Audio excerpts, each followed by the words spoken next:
first paragraph and pale at how much his character actually knows. Oh my god. Oh yeah, he's a smart lad. He knows too many things.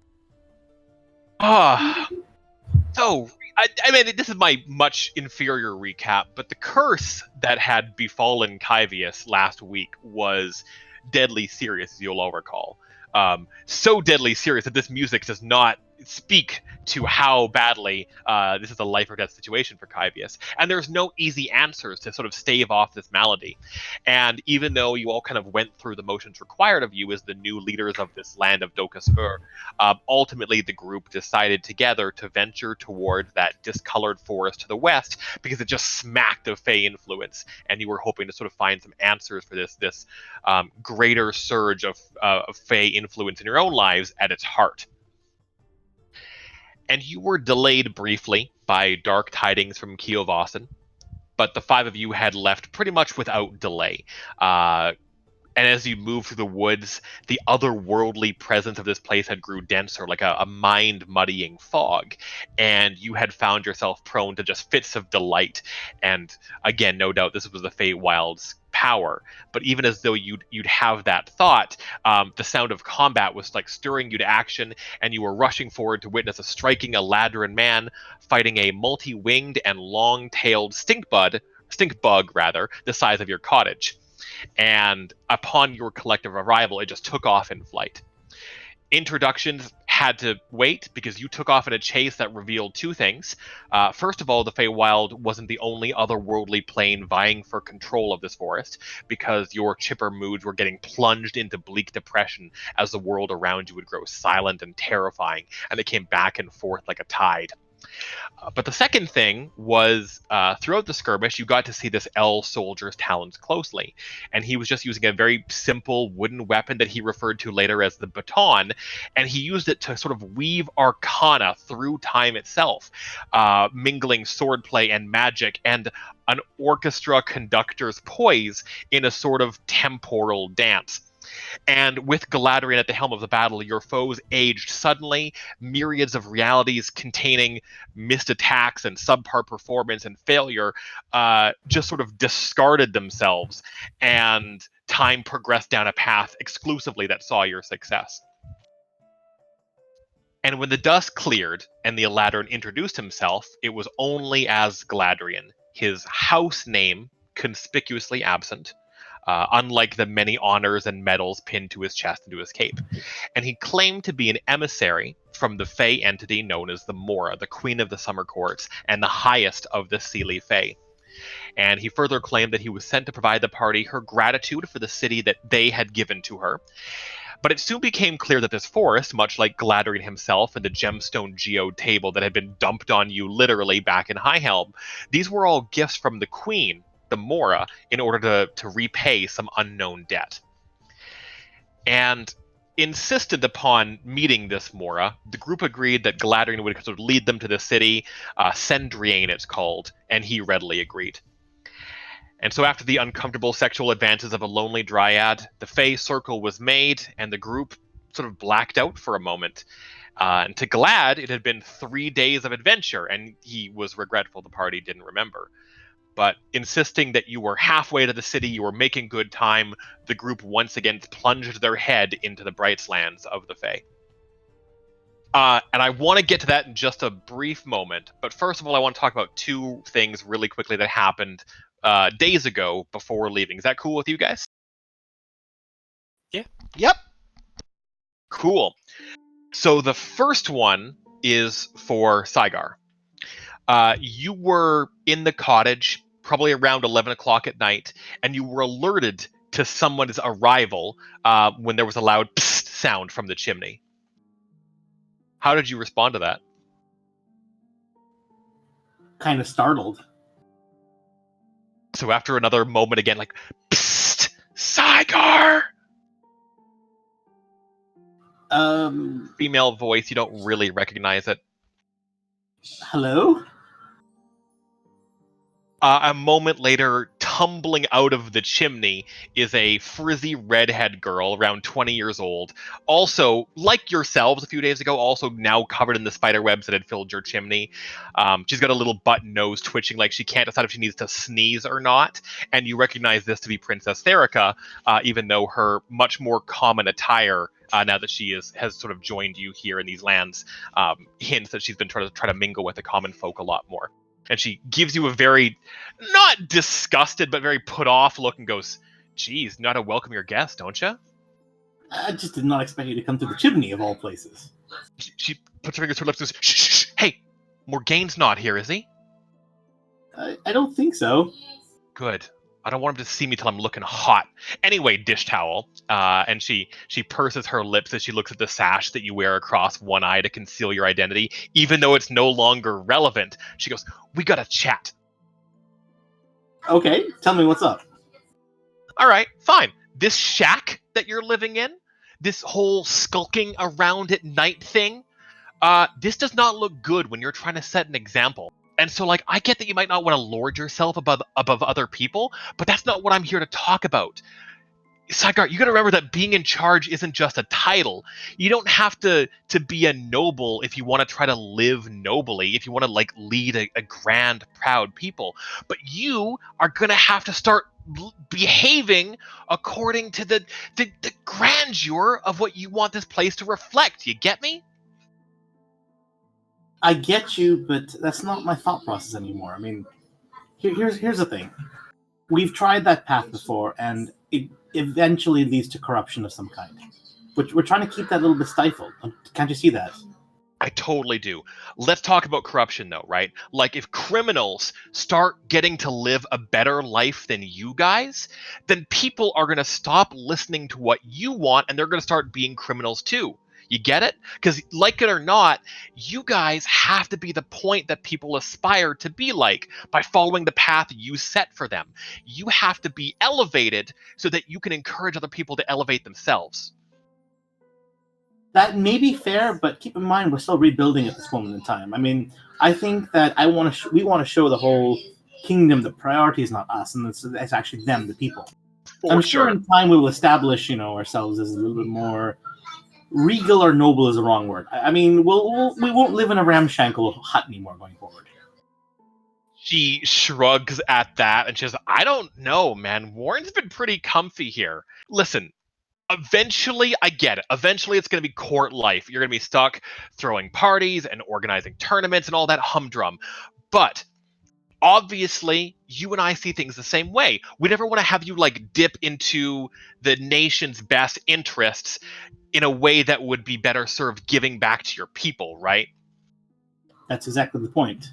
Cool. And you know what? I get that, because that's the real reason High Helm fell. You know that? Because my dad wanted to live humbly and simply. But people are not humble, whether you like it or not. And they are going to follow the path of whatever they think gives them the best life. So you got to be vibing your whole best life energy nonstop. You go, okay? No. I'm not sure I quite understand what you're getting at. But She looked here's at the a thing. long sigh.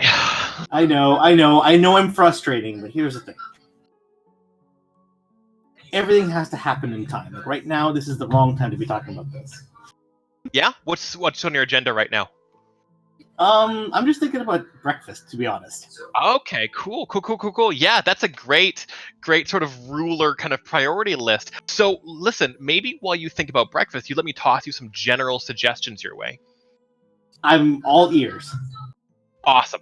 So my grandpa, he kind of did things by having like an entourage, like heralds and musicians and stuff hired from the common people, so that there's like always somebody rolling out the proverbial red carpet and blasting trumpets wherever he went, reading from a scroll, proclaiming whenever he took a dump, that kind of thing. And the Ka does things by making sure that the state of living in their palaces, and she looks around at your cottage again, is higher than everywhere else. So if you wanted, maybe we could like put out the word to hire some the best cooks or the best tailors, that kind of thing, right? People from the ruins of High Helm, and kind of put them in your immediate employ to sort of simulate that life of luxury. But again, it's really important that you guys might not want to be nobles, but you gotta be vibing a life that's more classy, you know? Listen, I'm sure we can find a way to class this place up without spending a ton of money or looking like nobles. That's the intent. And trust me, don't I look snazzy in my hood? Come on. You don't, but hey, listen, if you want to figure it out and let me know, that's 100% cool. I mean, if you want to just let me take care of it, it's only natural that you should allow the nation's future queen to take some responsibility. That'd be fine. Are you going to marry Morgane? I will do what I must, she says, and sets her foot together on the ground firmly. I think we're going to have to park this for a little while. She says, anyway, let me know. Figure out a way so that there's people have something to strive towards, so they're not following like criminal paths, okay? No, we understand. I understand. Cool. She then spends the next 5 minutes climbing back up and out of the chimney. I just kind of shudder. You know, there's the front door. Why? She's You like, have a where's the door." challenge in that? Ugh! And, yeah. Well, Best good, kidney good, good, we've goodbye ever. and safe travels.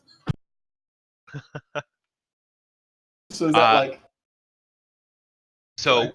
in case you missed it, Ash, this is your sort of your rulership action. Next week, before game starts, you will let me know what resolution you have come up with for this problem. Understood. If there are people, if you are completely lost and sort of need assistance, kind of how the process works, again, Wild or Claire is a great person to talk to. They are going to be chock full of advice on how it works because, of course, you saw Wilds last week. Yep. And we got a lot more stats to play with now, so that'll help too. Whole one. No, We have 3 different ones. I don't Listen, get. listen, I'm going to spend all of our money on cooking pots and like kitchen utensils. All right. There we go, much better. The second one is for Morgane, the voice. Because while the princess reports the movements of the nobles to Saigar, and I guess ex-princess, and Warren sort of works with Keovasan and Eerie, and Kyvius and Eerie have Javi to rely upon initially, pretty much for you, there's nobody. And so I don't know if a sense of loneliness sort of creeps into your day-to-day, but you have definitely been nominated to be elevated above all others, and then have received no real direction to go along with that. And so, regrettably, the very first stirrings of trouble reach you long, long after you could have done something to stop it early. You were, again, just sort of walking through this vast valley when you heard the song being sang by some kids playing together. And the song, which you later learned was called "By the Hands of Men," is a harsh criticism of you and your friends. Mostly just you, though. And further investigation led you to learn that this brutally racist and scathing reminder was sort of a political tune that was designed to sort of instill upon people that Forged are still, second-class citizens at best. And you had kind of known this was coming, but for it to be so early like this is frustrating. But eventually, you had traced the origins of this song back to a gnomish bard whose name is Longfellow. And he had spread his message singing around the campfires every single night. And he was charming, and he was, handsome smile, winning hearts and minds to his cause. And his message is a simple one, basically insisting that you should either be removed, or at the very least, that Longfellow should be given full governments over the people that followed him instead, and maybe even like a second city that would be built for people who do not respect a Warforged rule. And so the problem is with his cap tipped and a roguish wink, he was beginning to stir complete anarchy, and you know that you'd be unable to outmaneuver his silver tongue in a public setting with your speeches. I don't know what Morgane plans to do about that one, but it is becoming very problematic very quickly. It's like an actual problem that if you actually just forget about it, it goes away. Boo. because I get It's a it. gnome. He's a gnome. I got it. Posters just start going up in the city. Gnomes don't exist. Be like the posters come down when you stop. Erie, Kyvius, Warren, and Galadrian. I'm going to need the four of you to work together to unanimously decide on what building project is underway, while a lot of you were messing around in the Feywild. I don't know if Galadrian wants to be involved in this one. I think it's completely up to you guys if you want to include him or not. If he's like the off vote, it's like, listen, guys, I'm pretty fucking dead set that we need to have like an apothecary. You fuck him, right? It's really Erie kind of Warren. But I imagine he will be like, yeah, whatever you guys want to do. I don't know what the fuck is going on. So I'm lumping in the four of you together. And remember that I'm totally receptive to, like, if you want to do a picture, a name, and I'm going to have some kind of questions about what you guys are building together next week. Hewitt, please stop voting for slavery. Can't stop. It's a tough sell. Oh yeah, more kingdom stuff. Delicious stat points. I'll try not to get it all gone. Or loss of stats, whatever. But that, all of that, was days ago. Because now you guys stand in a world entirely alien to all of you, and the colors are so bright and vibrant that they burn your retina. There are fantastic crumbling edifices that rise up from the misty forest all around you. They are each bearing hanging gardens of exotic beauty. And there is water, streams that trickle between your feet carefully. You'll recall that I had mentioned that it's raining ever so slightly when you had arrived here. And this constant rain, which was salty like tears upon your tongue, these streams shift to avoid being stepped on. And they ultimately all end at a singular point where they merge and become a little miniature waterfall that flows upwards, being sucked into the open, smiling mouth of a large statue that is shaped like a winged frog hippogriff creature. And so this opening area is spacious with a wild profusion of plants growing in the upper terraces of these weird alien structures. And there's multicolored badges who are warbling a strange tune as their mouths tear chunks out of the rock. And they, like the unfamiliar flowers and towering ferns here, are all just completely untamed and yet somehow bear a chaotic purpose. Even the plants spread and tangle everywhere in a way that seems belligerently undecided. Who speaks first? Home sweet home. So, we haven't been here before, right? I thought that's how you got your orb thing, though, is you've been here before. Oh, well, this particular location... No, oh god, I didn't come here. Well, okay, so I can't say that I didn't come here, but I didn't come here. Who did then? Galad nods with Kyvius as if that makes perfect sense. Gonna slowly reach into the bag of holding and equip the quill blade before I forget. When you do a large letter E, inscribed in like perfect red ink, appears on the blade of it, the quill blade itself. Just a letter E? Yeah, we're equipped. Oh my god, thank you. Gonna be that type of adventure, boys. You know, I was sort of wondering, this might be completely unrelated. Anybody know if Feywild plants agree with, like, the material realm at all? You think we could grow some of this stuff around here back home? You mean if they... Oh, you mean... Oh, what an interesting idea. I cannot imagine they would thrive in the environment of the prime material, no? Butterfly bush seemed to be thriving just right. Thriving just right. Thriving is one word for it, yes. You can't just introduce invasive species. I was just, you know, Saigar's always looking for weird things to do with plants and, you know, stuff I don't understand. Well, But, did you see a plant that would be somewhat helpful? I mean, we are in the Feywild, right? It's not exactly the term helpful. Probably not very helpful.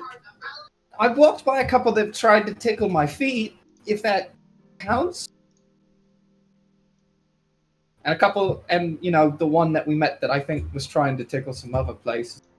So far, my experience with the Feywild is either it's whimsical or it's trying to tear your head off, and I'm not sure either of those serve the people that well. Okay. Like, I'm open to it, but I don't want any man-eating sunflowers. Maybe we could find somebody who just has some seeds that we could learn about. I don't know. I like things.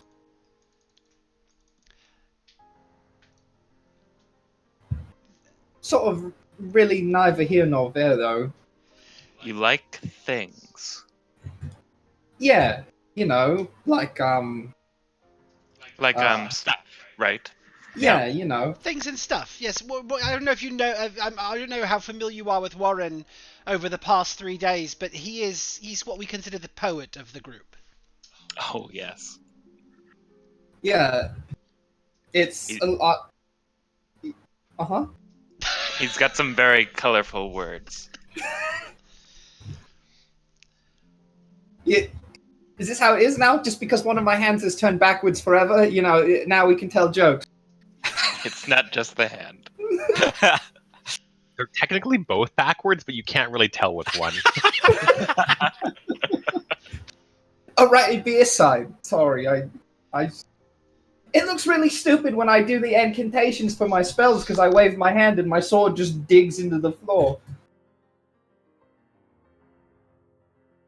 Anyway, before we get going, also, we still have this ring of Zolt's. It's just been sitting around with us. Yeah, someone should definitely put that on. I'm not going to touch it because it's metal.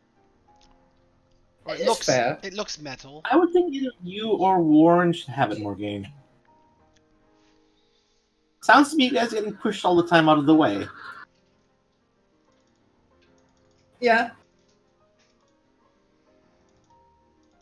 I mean, you get first choice. They were your closest family,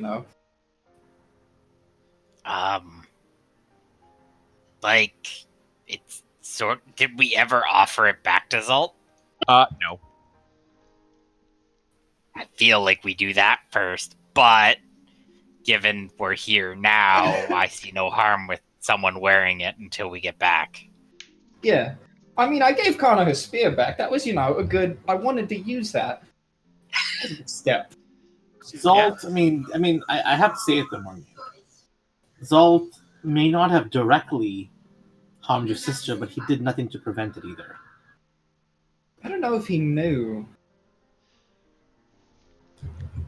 It's complicated. I'm sure there's things to work out, but I don't know. There's a bit of a gap between not doing anything and shooting my sister. So Look, we'll just use the ring now and add it to the list of things to forget later. Right. And then we've got this charm, and I'm wondering, Eerie, if you wouldn't mind me holding on to it just while we're in the Feywild here, because I've got this terrible feeling that I might want to disguise who I am. Oh, I raise an eyebrow. It's very much not for me. I like myself. I like myself too, I just wish that during this trip I was anyone other than me. I mean, Kyvius, can you prove without a shadow of a doubt that if you use this thing, the Feywild creatures can't detect who you really are? Yeah, listen, I just want to take every opportunity possible for avoiding confrontation with those we'd rather not piss off. And who would those be? Please do remind us again. Oh, Yes, everyone. Yeah, pretty much everyone, like Eerie said. although we're we've met at least two Fae or Fae relative that isn't trying to kill you. That's That's improvement. That- Maybe you're right. Maybe they forgot about it. We've got to You meet know. a couple more before they outnumber the ones that were trying to kill me, but you're right. Do you count Titter and Tatter as 2 or 1? That's a good question. I would say 2. That's very. Yeah, I'd say 2. Well, then technically you're up to 3 who don't want to kill you. Yes, pretty- thank you. And I'll Although tip my cap. The tree hit on him and didn't want to kill him. Oh, good point. Yeah, 4. You're doing great right now. Maybe they just forgot. Yes! If there's one thing the Fae are known for, it's their forgiveness and forgetfulness. Speaking of the Fae, while we're here, Galad, do you have some sort of I don't know, like a primer or like a pamphlet or like some general advice for people who don't know what they're doing, like me? What I did you do, tell thank us you. last time? That's why I haven't said it. I forgot that you forgot. So there are some ground rules before we meet any more people in the Feywild. Okay. Everything is a trade. Even casual information will put you in debt. When you meet with the Archfey, you will need to bring a gift of appropriate value. Love conquers all. Names have great power, thus, don't spread it around. Don't eat or drink anything, or you'll be bound to the realm and unable to return, whether temporarily or permanently. Also, never refuse an offer of food or drink, just because it's rude. And then everything that I just said is true except for when it's not. That was definitely not confusing whatsoever.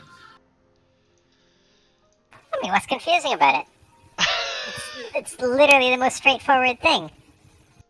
Does that mean people aren't going to like me because I'm always asking them for information first?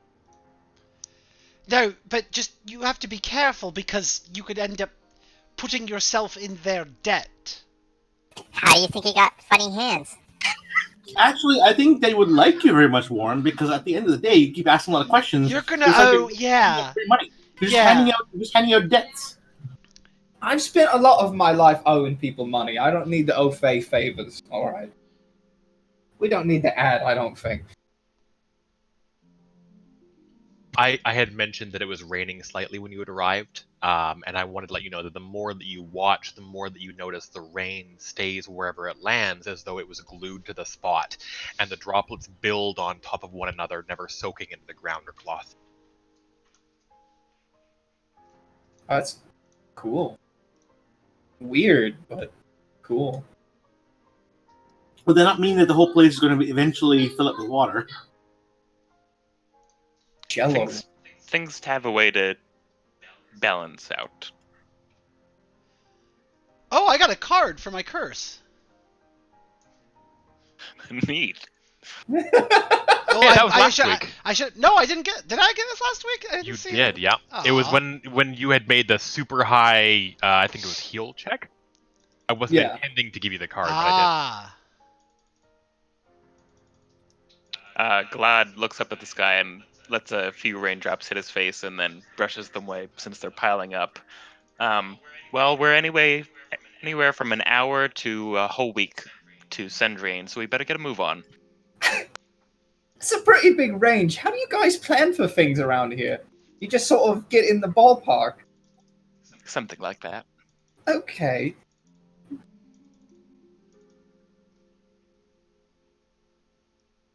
Warren, as you take a couple of steps forward, you notice that your shoes are limp around your feet, like they don't fit anymore. And upon closer inspection, you realize that the leather is bloated and waterlogged, and the tongue of the shoes is hanging out listlessly, and you realize that they must have drowned while you had them forced underwater, and you have killed them. I'm sorry, was his shoes alive? Not Oh, anymore. Yeah. My shoes. Glad puts a hand on Warren's shoulder. My condolences. They've been through so many things. You could try healing them. I don't know how to do that. Say Levy.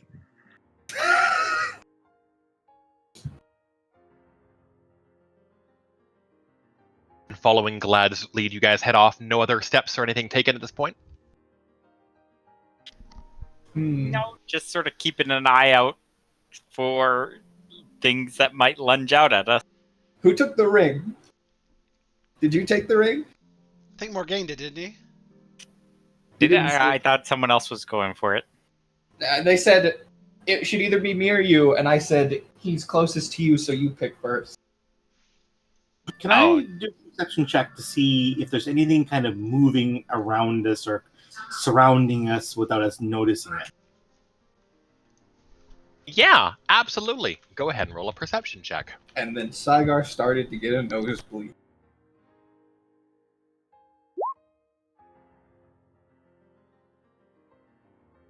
I'm stealing you in a try now really quick. Be right back.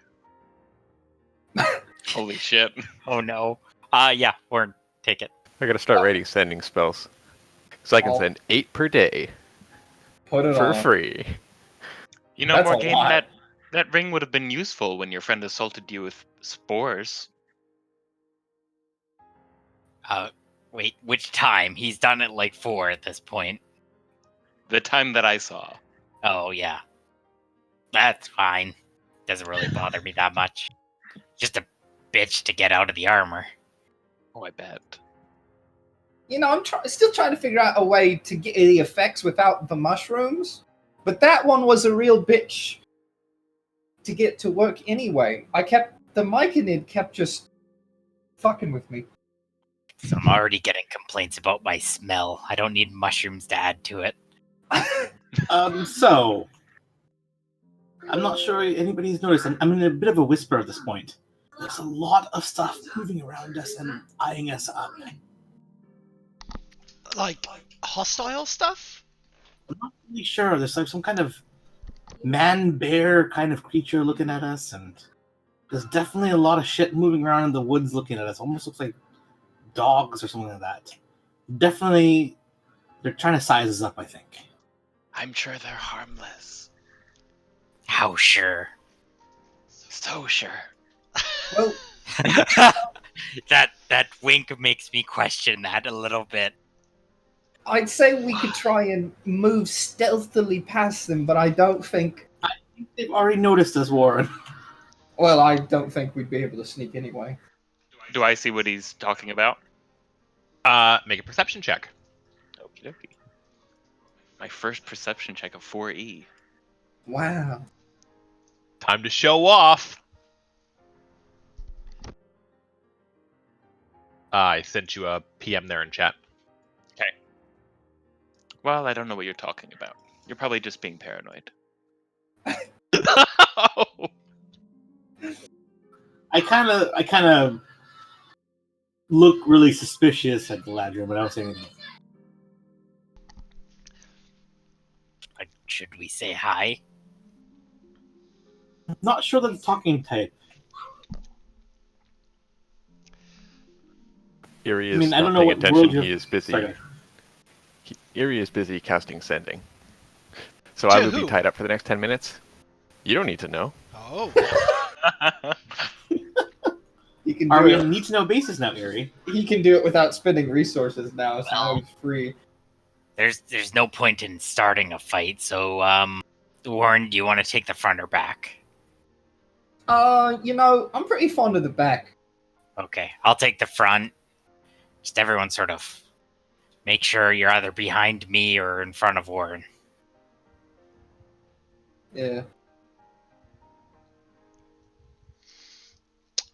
As you trek sort of the 10 minutes waiting for Erie to do his ascending ritual, night falls, and in the distance you can see that there are giant luminous ants building some kind of structure. And as night begins to fall, you can see that the comets that are in the sky chase around each other like living things until one of them, as the dawn once again breaks, smashes into the structure that these ant-men were building, and just destroys the whole thing, and they begin again the following day. And as as you begin to again to trek through the woods and dawn has now broken, there's a huge, enormous foot again that is, you had mistaken it for a mountain a split second ago, and as you sort of brush against it, and I don't know, let's say Morgaine like just puts his arm up on it for a brief second, not realizing what it is, there is a start as this foot jostles, and all of a sudden you see that this enormous mountain-sized ogre giant creature just sits up and blocks out the sky for a split second, and it looks down at you, and then turns its head like 50 degrees to the right and looks at another mountain off in the distance and goes, "Nathan, we have mortals again!" And this second mountain again just looms up until the two of you are like, it's just domed all around you, and it looks down at the six of you and goes, "Samantha, let me put on a coffee, put it out of your mind, I'll take care of it." And she goes, "No, you always do this. I need you to take some responsibility for our valley." And they begin to bicker and argue back and forth about who's going to call the exterminator to kill you. I make a Yeah. just all of us slip out while they're arguing. Yeah. Can you guys all make a stealth check for me? Oh, good. I can't remember. I don't know if I've ever rolled one of these.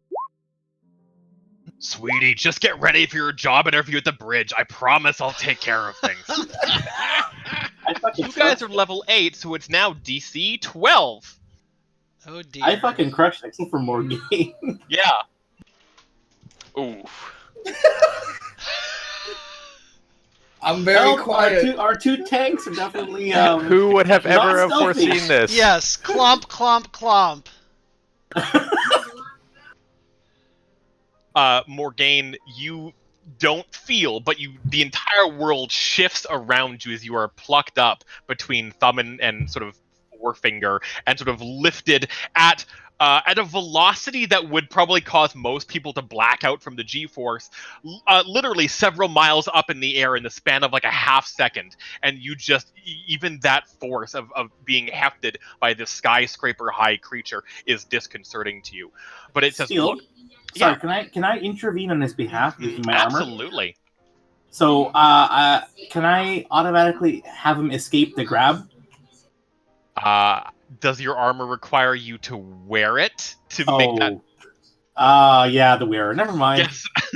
It breaks. I read that incorrectly. My apologies. That's awesome, and I love that. But no, it's like it unravels into things, which would let you like get out of things. Yeah. And this giant, this titan, basically hoists you up. Morgan says, "Samantha, I've got one. I'll take care of it. I promise." And sort of like jingles you around like you're like a cockroach or something. And she gives like a long sigh. Goes, "Fine. I love you." He goes, "I love you too." He will use the helm and be like, "Well, if you just give us a moment, we'll be on our way. Hardly an inconvenience." And he looks and goes, "Look, see, this one talks," and he immediately puts you back down, and then hoists up Warren instead. And sort of like, again, Warren shakes you a little bit. Can you make an endurance check for me, please? This one is DC 16.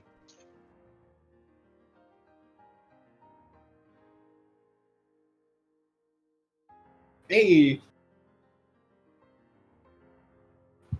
You manage to avoid blacking out again from the incredible G-force. But it is definitely disconcerting as you're being like jangled around miles in the sky by this Titan who continues to insist to Samantha everything is fine, it'll all be taken care of. And then he sort of just puts you into his palm and kind of gives her like a little aha wave, and the rest of you sort of just watch as Warren is gone. how do I wave with a backwards hand? She rolls out of their big giant valley pile, basically crushing that ant city a second time, including all of the inhabitants for it, crushes a nearby forest, and then just the entire sky moves with her as this giant titan walks away. And he sighs and then opens his hand and goes, "How about you? Do you talk?" Yeah, can you hear me? I'm sort of small.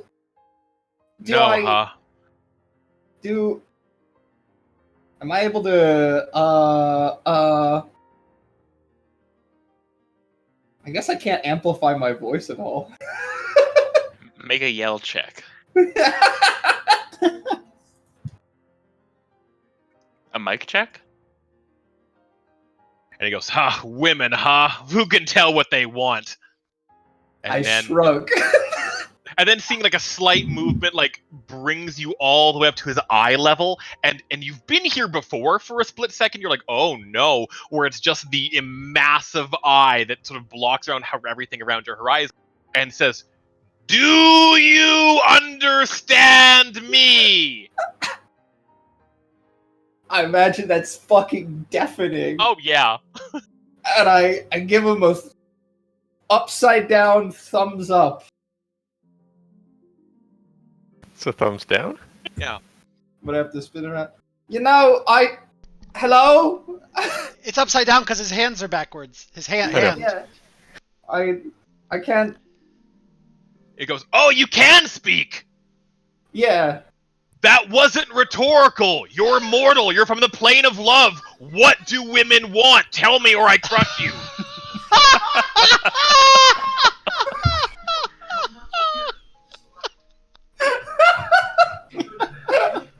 I don't mean for that to be harsh. This marriage is a trial every day, and we're working through it. We were seeing a satyr counselor, but I crushed him. Wait, you killed him? Oh wait, you can't hear me. Never mind. I dig back deeply into my incredibly non-existent knowledge of women. You know, you guys, like, sat down and talked about it. We try not to sit. Probably causes tremors. I think she just wants to know that you care, you know? Maybe try, like, some sort of special occasion if you guys have been together a while. Spice things up. The secret to love is spice?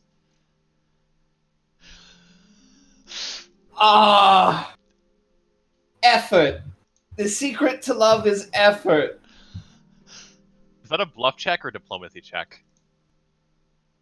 That's a good question. Both are the same. It's a love check.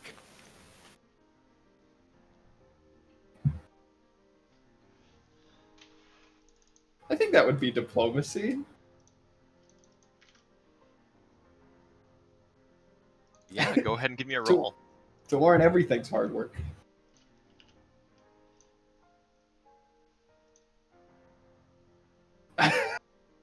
You know, that's better than I thought. The giant looks at you for a split second and then goes, "No, I don't think that's it. But I do need to get you out of our valley." And he begins to move his hand back. And Warren, you feel sort of the rush of your body moving again, just hundreds of feet. I think you are too low, Galadrian. Do I see the hand moving back? You do, yeah. Can I just put the helm on max volume? Oh no, everyone cover your ears. Do you mind returning our friend? There's another pause as it looks down and says, "We just can't have mortals in the valley. She makes a big stink about it. It's nothing personal. We'll leave. I just don't want to. I just feel like if I get an exterminator, it's going to comment on my machismo in the marriage, you know? I don't want her to think that I can't be the titan of the house." We could put up a "Don't Enter" sign. Mortals respond to those. Would you give me a diplomacy check? Yeah.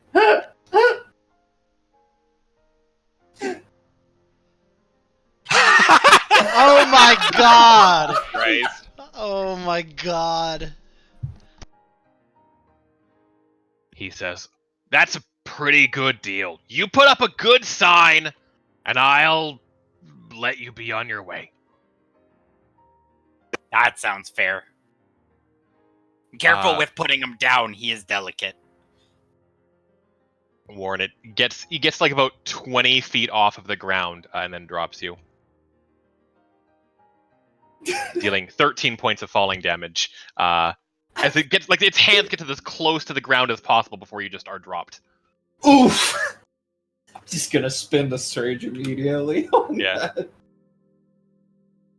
I clamber back up and say, you know, as somebody who rode on the back of the Leviathan as it crested into the air, that was worse vertigo. I would imagine its breath didn't help the situation. I wasn't worried about smell. The decision of my life stood between defining love. You think I know anything about that?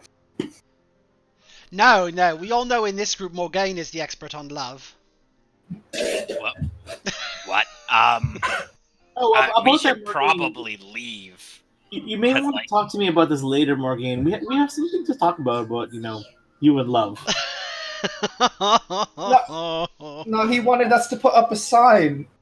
We gotta make him a sign. The Titan doesn't stick around, and you can see that he sort of, like, just one long leg stretches across the horizon, and there's the sound of a coffee machine being turned on in the distance as this enormous shape disappears around the globe itself. I'd advise making the sign regardless. Oh, in theory, it should be easy.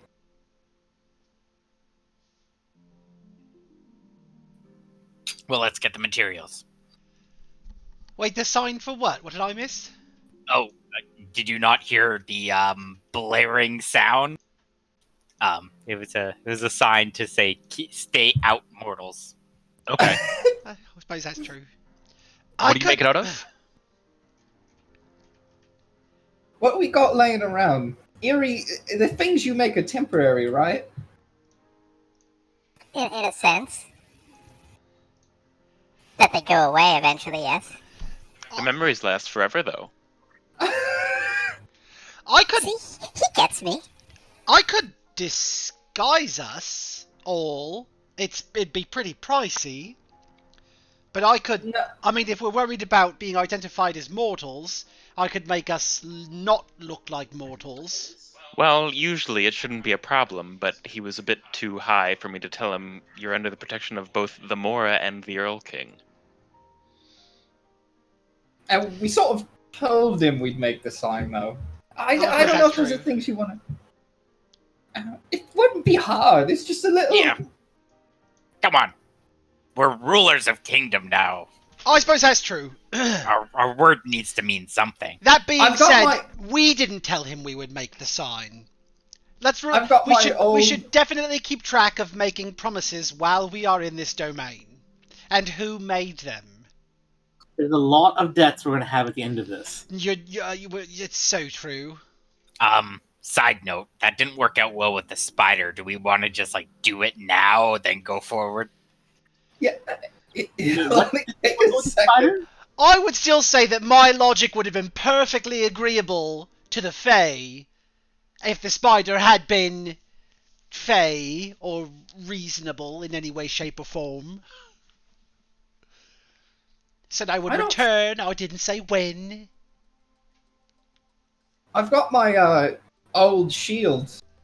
My old regular wooden plank of a shield from way back. It's got sort of a grinded, fucked up look to it. It'd make a good do not enter sign. Like, death is here. We just need some basic paint to put on it. There's also, we could write it on the back of this, and I'd pull out, the, childlike image of Saigar and Eerie. They look back at you. Oh my god. Wait, are you talking about the heroic portrait we made? Yes, I'm saying we could. Wow, they're not childlike. We got it done when we were adults, Cavius. No, it was drawn by a child, wasn't it? No. I thought The called portrait art. says, It doesn't matter who was drawn by. This is an incredible likeness, and I won't have you throw it away for some sign. But wait! If you can talk, you could sit here and you could warn mortals not to enter this area. It'd be much more effective than a sign. It'd be like, we paid back our promise with interest. Kyvius, this is our quote-unquote valuable treasure, all right? We should not be just giving it away with such easiness. I kind of wink at you, but hopefully nobody else sees this. Well, it would be displayed for all the adventurers that come through to see. It's true. Is giving away a portrait of yourself dangerous? I think it's just names, isn't it? Likenesses. Are likenesses a problem? You're not a very good likeness. Yeah, because it's your job. Yeah, that's true.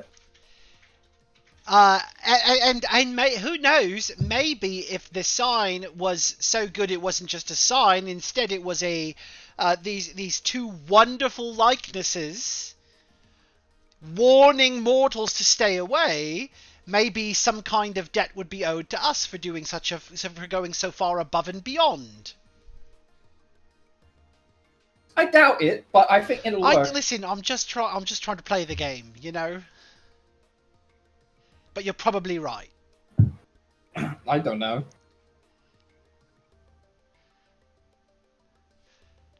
Sure. Saigar, do you think emotionally you are prepared to part with this lovely likeness? Well, Eerie too. Eerie Don't as leave well. Eerie out of this. That's quite I true. mean, with heavy heart, I part with it. Oh, All heads turn to Eerie. Sorry, Eerie, yes. No, Oh, okay. it's one of my most prized possessions. Okay. Well, then, what are we going to make a sign out of? We got trees, and we have this tobacco box. We could use the tobacco to burn some writing into it. Yeah, like I said, I got my old shield. It's literally a plank of wood. We just got to write on it. We have to find something to write with.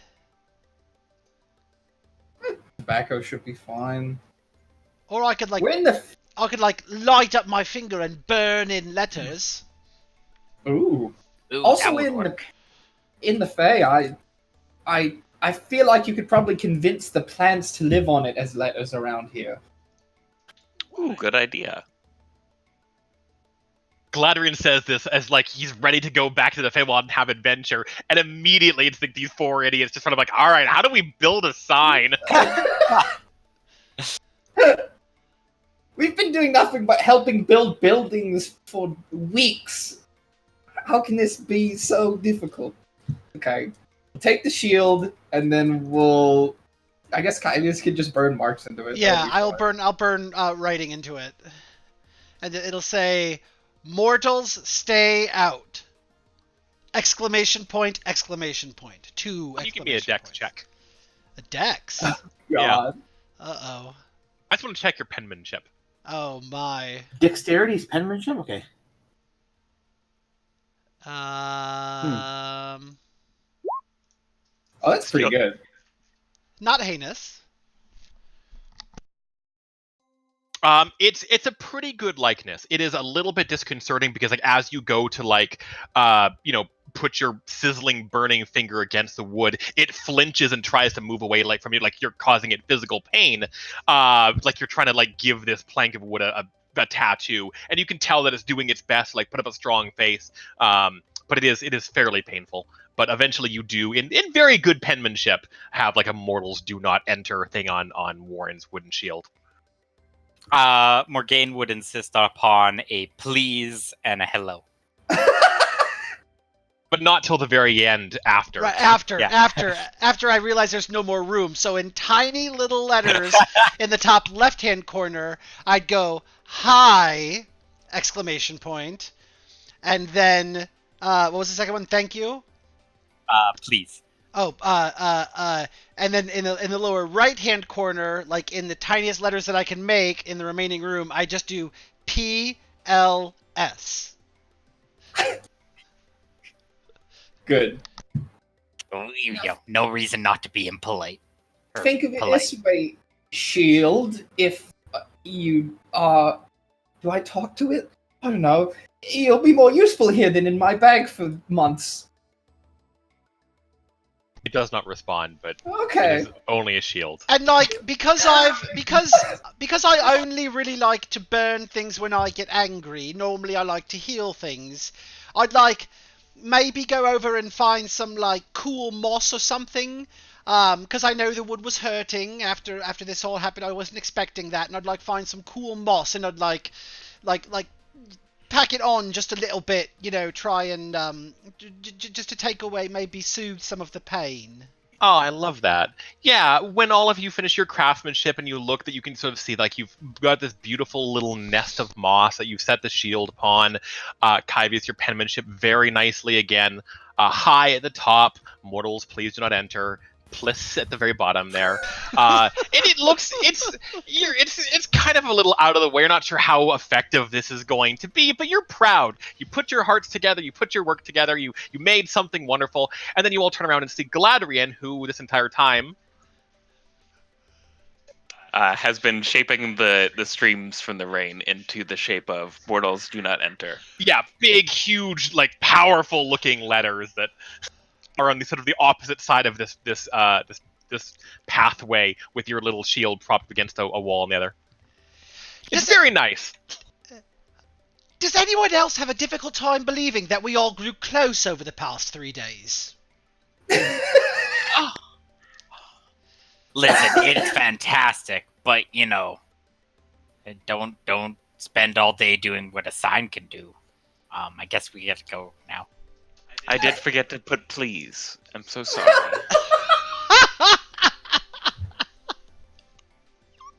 Why don't we hang on to your sign for later if we need it?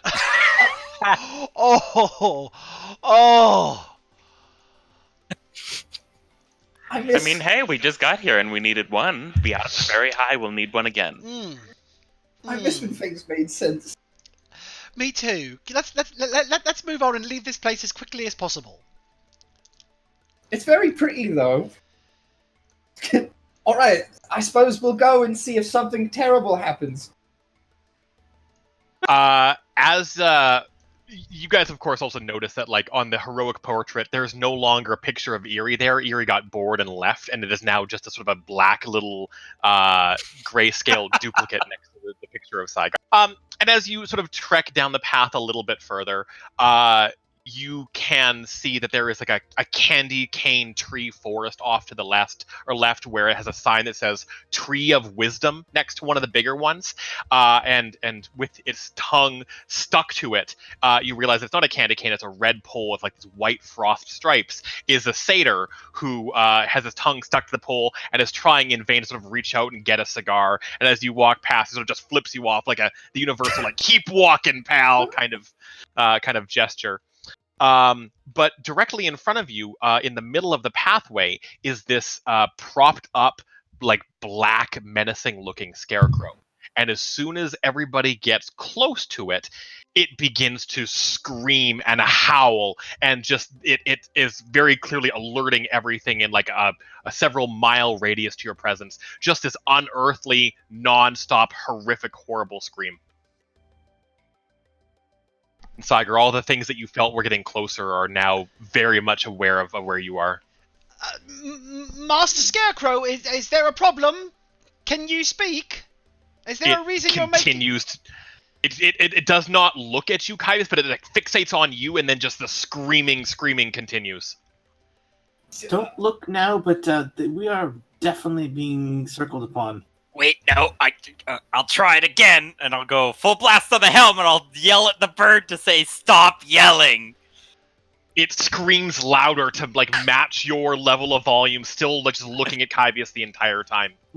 I don't think this is working! Well, it worked last time! What happens if I activate my Shroud of Oblivion? Great question. So I'm not using the Oblivion. I'm not using the Oblivion Spirit, but I pull my hood up and I'd activate my Shroud of Oblivion, and I'd make my companions immune to forgetting me. Absolutely. Unfortunately, you are correct. Like, as after you have left the area, the scarecrow will not remember it has seen you. It will be able to like make out your facial features. Doesn't stop the incessant screaming directly at you, as like its hay face begins to shake and quake, and like its twig arms just vibrate with just the sound of its vocalizations. And then it all of a sudden just falls into a pile. And Eerie, you get a PowerPoint. Good prank. Oh, good one, Eerie. Wait, what? You think these people have never seen a scarecrow before? Oh. Wait, that was Is- you! Is that a You know- max or just a temporary +1? Oh, temporary +1. Okay, but to current amount, right? Yeah, you can go Okay. above your max. Yeah, got it. So wait, that was you the entire time, Eerie?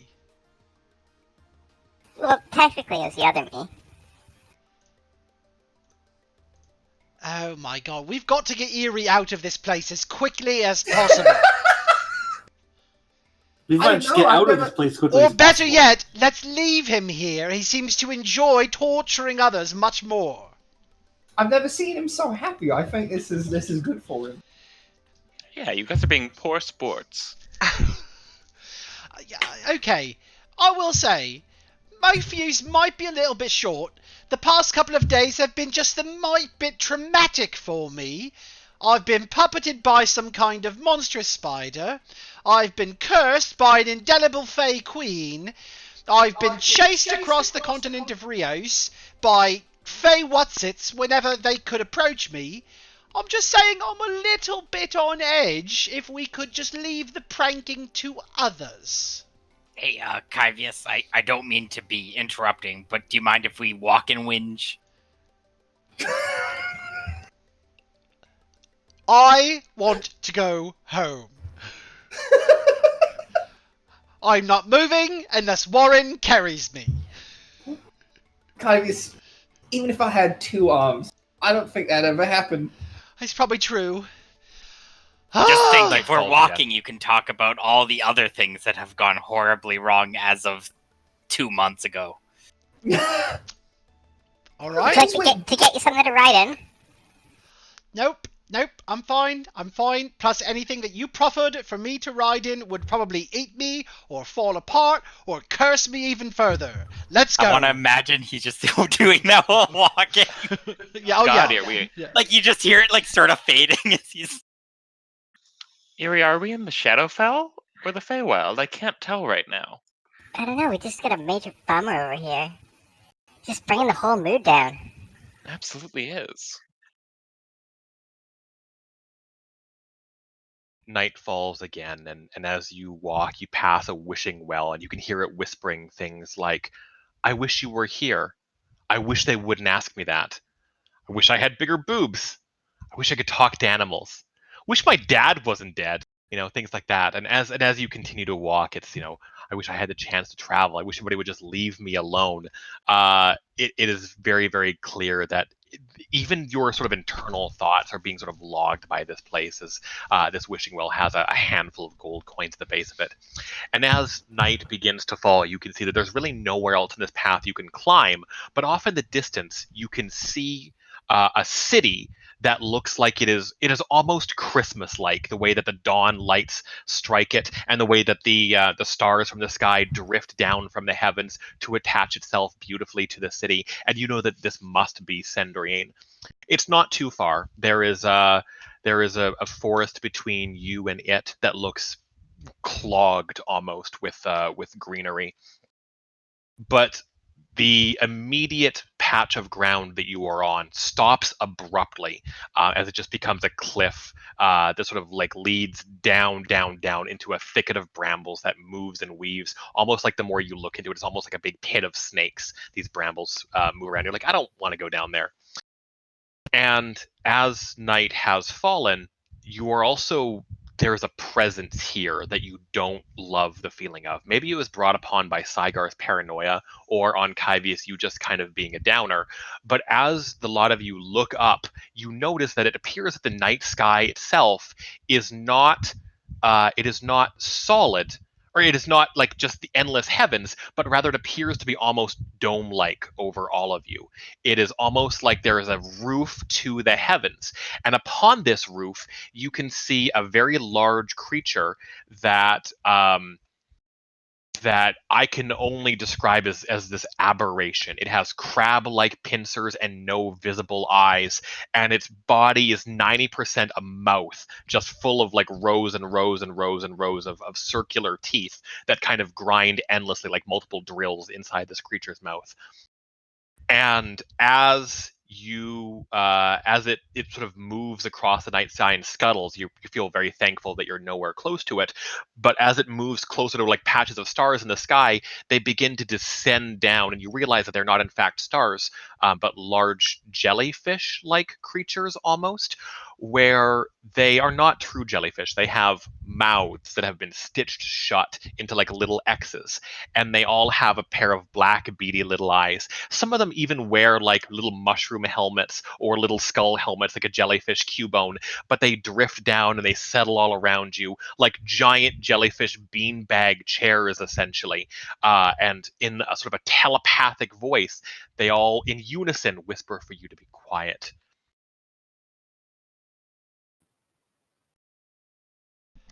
I think we should listen to them.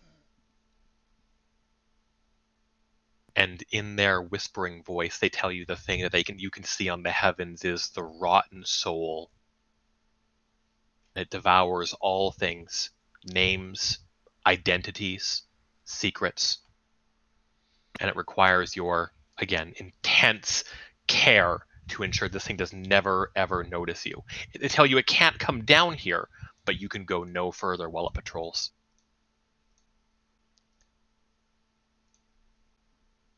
And so you hunker down and stay for 5 minutes, 10 minutes, hoping that it will pass, and it does not seem to. This is unfortunately sort of the end of your Feywild journey as this aberration patrols the night sky.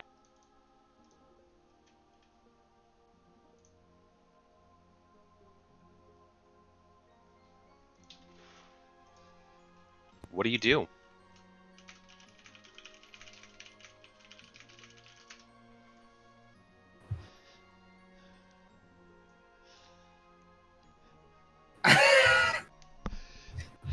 Everyone's looking around like with their mouth shut, like holding their mouth shut right now.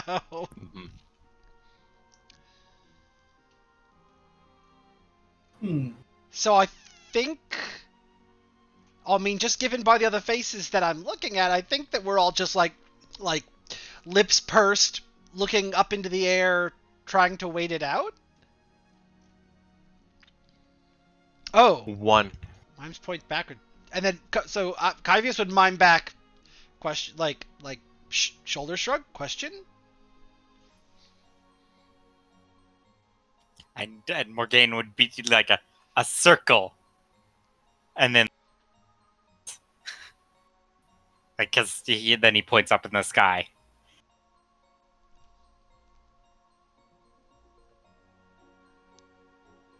I feel like Morgaine is not a good mime. Yeah, No. He's not good at charades, okay? I'd look over at Galad and I would point to him and then point to the air. And then hold my arms up and shrug. And you would see that he's napping.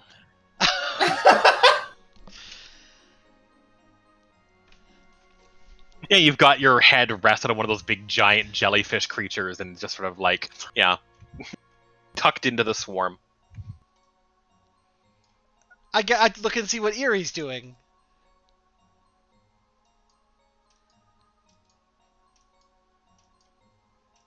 We may never know. Good Here's question. here's having conversation. Yuri may not be here. No, I'm here. I'm just doing a think. Okay. Okay.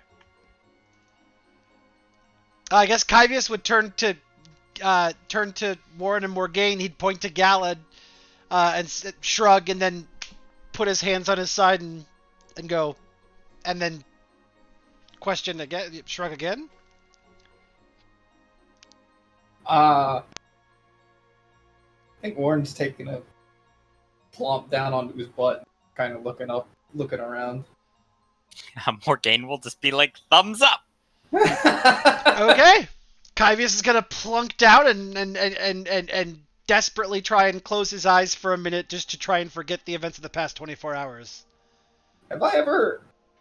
He just searches... I think Warren would kind of search his mind for any pieces of knowledge he has ever heard about these jellyfish or that thing in the sky. Yeah.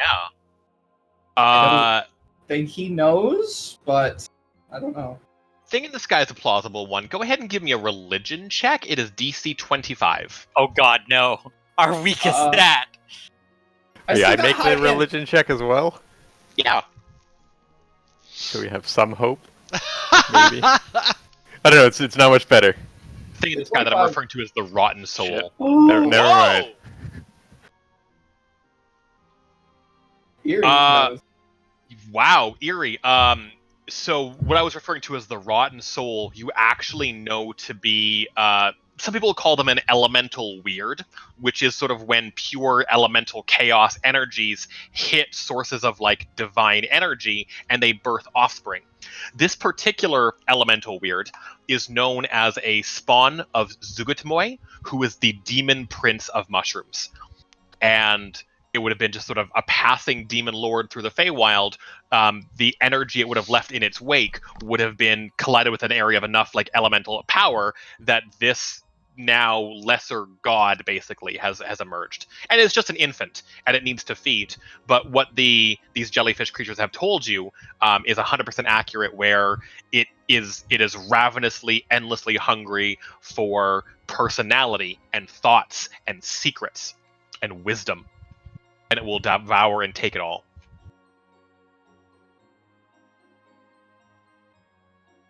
Interesting. Makes sleeping a good option. You can't give off all your thoughts and personality if you're not doing anything. Maybe. Eerie and Galadriel both know that sleeping in the Feywild, while perfectly viable, is one of those things that often is more problems than it's worth, not because of how dangerous things can be, but because falling asleep in a big, comfy cloud of jellyfish might mean when you return back to the mortal plane, it might have been 5 years. So that's the big danger about allowing time to pass in the Feywild with no purpose or objective. Okay. That would definitely work, though.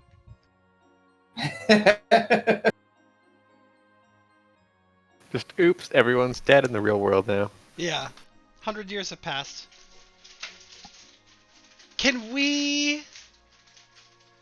I mean, it's patrolling, and the jellyfish said to be quiet. I guess, because I'm not going to talk out loud, I'm going to go... I'm going to, like, cover my head, and then, like, do, like, a sneak... Then, like a sneaky sneak motion. Shh over my lips, and, like, creep forward. Can we, like, creep past it? The two jellyfish on either side of you try to mimic your movements as well. Their buoyant body sort of like flowing back and forth as they kind of get a few feet off the ground and then sink back down. They're adorable.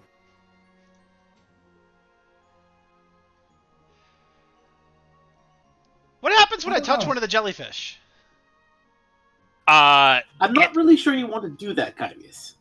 Well, he does. You sort of like poke at it, and it's very clear that you could just like put your finger inside this thing if you wanted to. It doesn't feel like it feels any kind of discomfort or pain or anything of that nature. It is almost like the idea of a star, like much less an actual creature, and more of like a little concept figment, much like the figment of imagination that you guys bumped into when you were kids, where you couldn't actually hurt them, even Shay with her violence.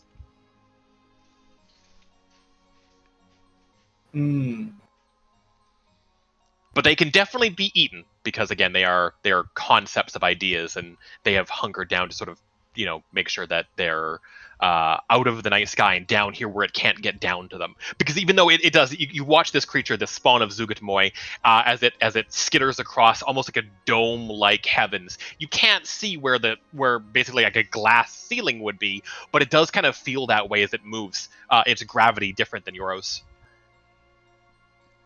Yeah, if we watch it for a little bit, does its path make any sense, or is it just kind of chaotic? It is very clearly like furiously hunting, but it doesn't seem intelligent. It just seems like a dangerous force. You're even pretty sure that like you could probably, I don't know, like ride on one of these jellyfish sort of across the gap towards the city, but again, without having taken some other kind of precaution or doing something about this, you don't know if this thing could like jump basically down towards you and then back up, or how it works, but they are very, very, very clearly concerned. Oh, there's a gap? There is a crevasse that just sort of heads down into like moving, living tendrils of brambles beneath you. But beyond that, it seems like you could probably be like, you know what? Actually, fuck it. We're not scared of this thing, and just stomp off towards the city if you wanted to kind of go down through the brambles itself. Although that place is looking fairly menacing. Beyond that, it's a couple 100 feet over sort of where the forest is. Oh, okay. Well, I don't think we can ride one of these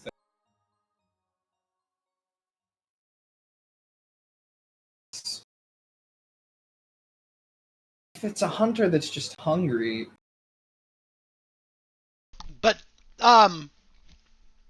you said they're not necessarily living creatures, they're like figments of imagination or ideas? Basically. Yeah, they're the concept of like when people who were like kids look up at the stars and be like, I wonder what those are. This is the result.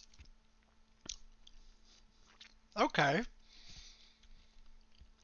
They're little sort of wondrous phantasms, but they're not real things. They're ideas and concepts. So,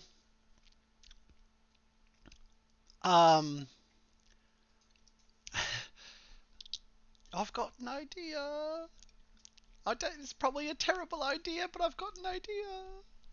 And as soon as you say that, Kyvius, the creature that's scuttering across the ceiling of the universe stops and begins to like look around back and forth like it sensed something. Oh, it sensed the idea.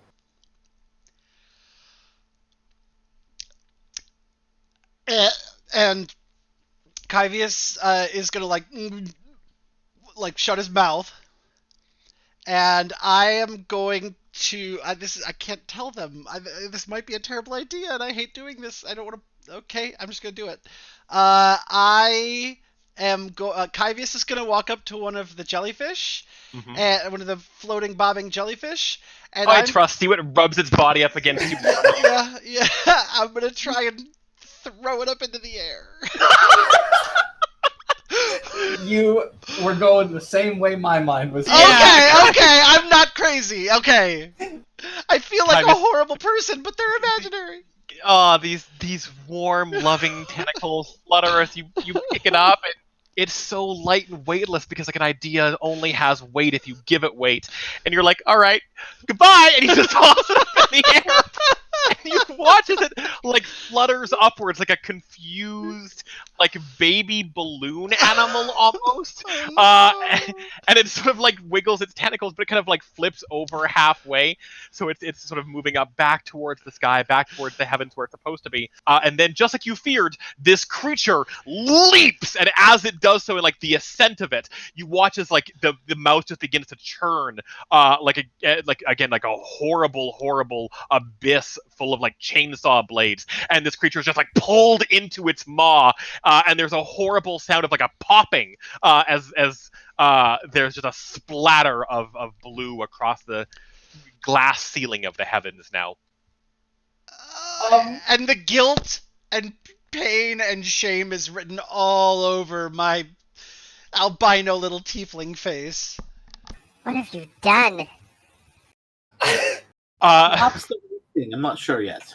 Kypheus, as this happens, easily like a dozen of the other like jellyfish creatures near you realize that, oh no, we're not safe, and begin to also flutter up away to the sky, and you realize they are also like trying to get away, but they're about to meet with the same fate. Can I, this is horrible. Noticing they were mimicking Kyvius's thoughts and movements sometimes, can I just sort of like throw my hands up and think the idea float up into the sky to see if more of them all kind of fly up there? Yeah, same thing, Warren. Like, you convinced them basically with the idea, and now having been stirred into a frenzy, this spawn of Zugatmoy, like, prepared for action. You watch as like about 2 or 3 dozen of these beautiful jellyfish figments float up to the sky, and it begins to just like undertake a massacre as it tears into these harmless creatures and ideas. And you know that this will be enough distraction for you two to sort of sneak by now at this point in time. As more of them begin to scatter off in all directions, and the creature just is racing from this beautiful jellyfish creature to creature, just guzzling it down into its endless maw until it's splattered with the blue and purple of the lavender concepts that you have condemned to death. Oh god, it's so horribly awesome, please but horrible. Run away right now! I can't. I grab Glad. Huh? The entire time you're doing that, Morgaine has like doesn't have an expression, but the features is like, why?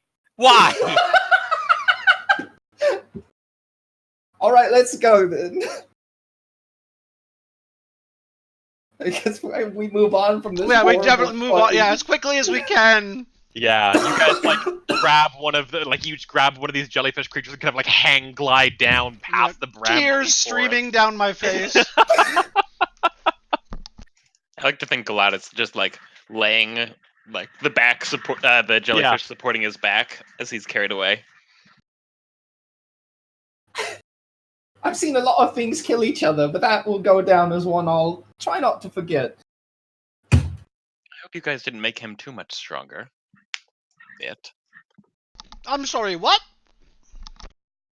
Well, you just fed him a shit ton of ideas. Maybe he has the idea of not being a bad monster. Mm, I'm sure that's what the vibe that he got from your encounter was. Yes, maybe one of the good ideas infected him. Just keep thinking that. I need to BRB real quick. Yeah. The next sort of batch of the travel, Galadrian is sort of the last leg of the journey before the city of Cylindrian. And as you sort of all touch down into this incredibly thick, wild forest, where there is, again, just another smattering of mushrooms that blossom into flowers, and then vice versa, depending on whether or not you're perceiving them in your immediate field of view. Like, they want to show off how beautiful they are to you, and then the second you're not looking at them, they condense back down into hideous mushrooms again.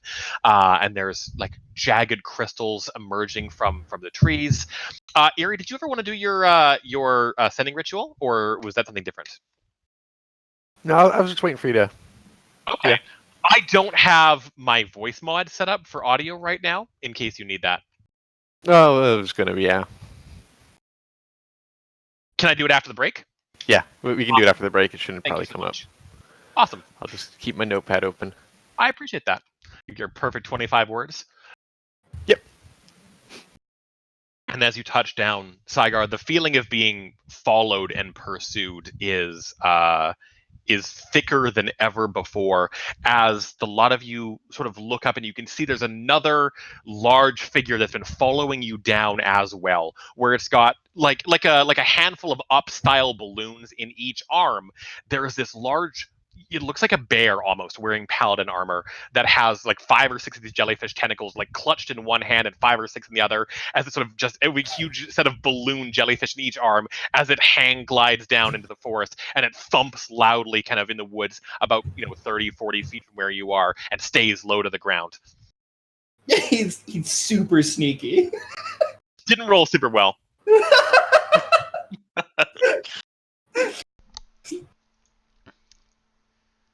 Is it safe to talk? I think it's all right, but I think we're definitely being followed. May not be an accurate enough term at this point. Do you think it's intelligent? Could we speak with it? I don't know, but and I've said this before to you, but all the hairs in the back of my head are standing up. I'm not really sure this is I'm feeling very uneasy. Should we You can speak with anything. should we try to run and avoid it? I think we're far past that. I don't think we're going to be able to run faster than any of these things around us. So I suppose our only option is a little bit of diplomacy. I think that's our best interest right now. And I guess then I'd turn and I'd call out, hello there, stranger. What a lovely evening this is. It's dawn again. But yeah. What a lovely dawn. There's a moment. Well, it was only dawn, like in the middle of the sentence. There's a moment of silence, and you hear a low, gravelly, very ursine voice that comes out from the forest around you, and it says, "I found travelers, and I plan to get close. Seek if I can assess their level of danger. If they speak common, we might be able to form a temporary alliance in this wild land. Now, watch me approach them." And after a moment, there's this large, enormous, like 7-foot bear lumbering through the woods, and it looks at all of you, its snout sticking out, and puts a hand up and goes, "Hail, fellow mortals! Where do you hail from?" You said Steve Irwin. Galad claps. We didn't hear you at all. Didn't even notice you were there. That's because I have honed my senses to be incredibly stealthy. I am known as Bear Grr, it says. Oh my god. And I am the Paladin Star of Man vs. Feywild. This place is mega dangerous. This is classic pixie country, it is, and we stand a better chance for survival if we are working in tandem than in opposition. Aren't you supposed to have a crew? You can see that there's like a team of like 4 or 5 pixies behind him, holding a scrying orb in midair, like a large flat disc almost that you can see his face constantly reflected in. And you're actually not sure it's a flying orb. It might just be like a polished mirror or something. But he turns and he looks back to this whenever he's talking for a few seconds, and goes, "They don't trust me, and that's all right. But survival requires us to leave our prejudices at home. It's about doing whatever it takes, and ultimately those with the biggest hearts are gonna win." So you asked where we were from. We are from the newly founded nation of Docius Ur. Where are you from, Bear Grr? Attempting to mimic the way that he described his name. It's not great. You don't do a very good job of pronouncing his name. Yeah. He says, "I come from a land of adventure. But let me just say, survival in these harsh lands can be summed up in 3 words. Don't ever give up." That's Does he okay. flex? That's okay. That's four. That's four words. No, but who's counting? it's fine. It's fine. Who's counting? 3 words that we will live by, Mr. Grr. Now, can you direct us, and or are you going to join us on that journey? I would love to. That is proper. That sort of confidence and camaraderie, that is hard to find in modern Feywild life. All right, you with me? It's time to sweat. But Mr. Gross, but just before we move out, why do you keep turning back and talking to that lovely object hovering in the air but back there? This is a documentary to help other people survive in the Man vs. Feywild universe. Gotcha. You know, this is actually a pretty good idea. Like, if I had had this instructional tape before I left, this place would have been easier. It's confusing. That is true, but it is copyright Bear Grylls. And if you steal my idea, I will have to maul you. Now, remember, friends, onwards to adventure. Onwards to adventure To adventure. and beyond. Adventure home. And as you trek through the Feywild, which is going to be a very brief little skill challenge, the entire time you are interrupted by, like, whenever somebody tries to say something, even for a brief moment, Bear will grab the mirror and kind of move it back on himself, and then say something like, "Adventure has always been to me the connections and bonds you create with people while you're having the adventure." You know, things of that nature. Does he drink his own pee? He has a set of vials around his waist on like a potion belt, basically, that are full of a bright yellow liquid. Oh, goodness. Unhealthily yellow. Oh, goodness. It's been through a few cycles.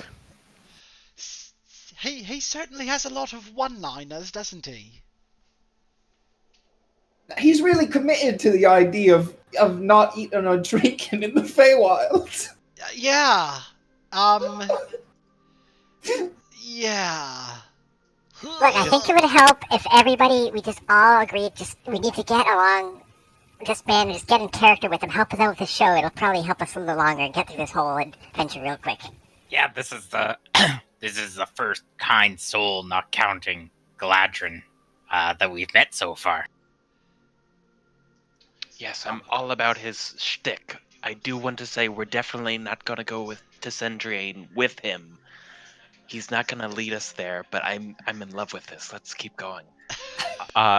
So this short little skill challenge, we're going to do 6 of them, 1 for each of you. You can go in whatever order you want. You need 4 successes before you get 2 failures. Simple. Okay.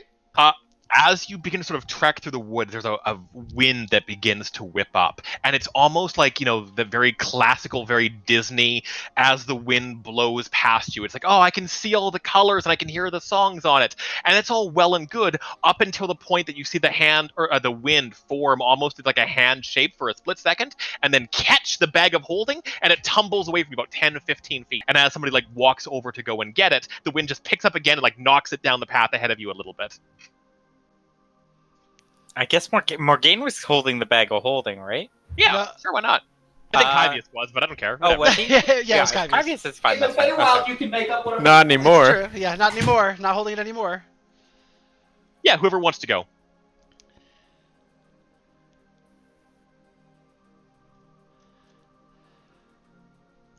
As Eerie floats over to it and tries to use your telepathic power to mage hand it back over to you. Again, the wind picks up to be almost like a torrent, like a gale, tornado force winds that begin to push the bag and just the bag away from you every single time. What is happening? I am not good with the physical stuff. I'm gonna let someone else take this one.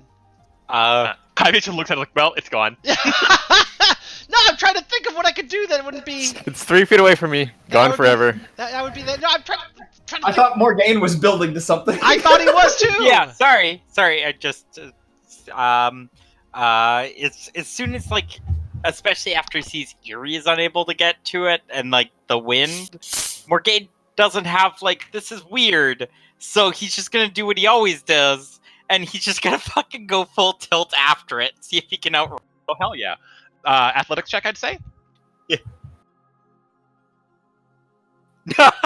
And as you get forward, the large bear goes, "New companion, let it go. It's obviously some kind of fey trickery. We cannot be attached to things in this life."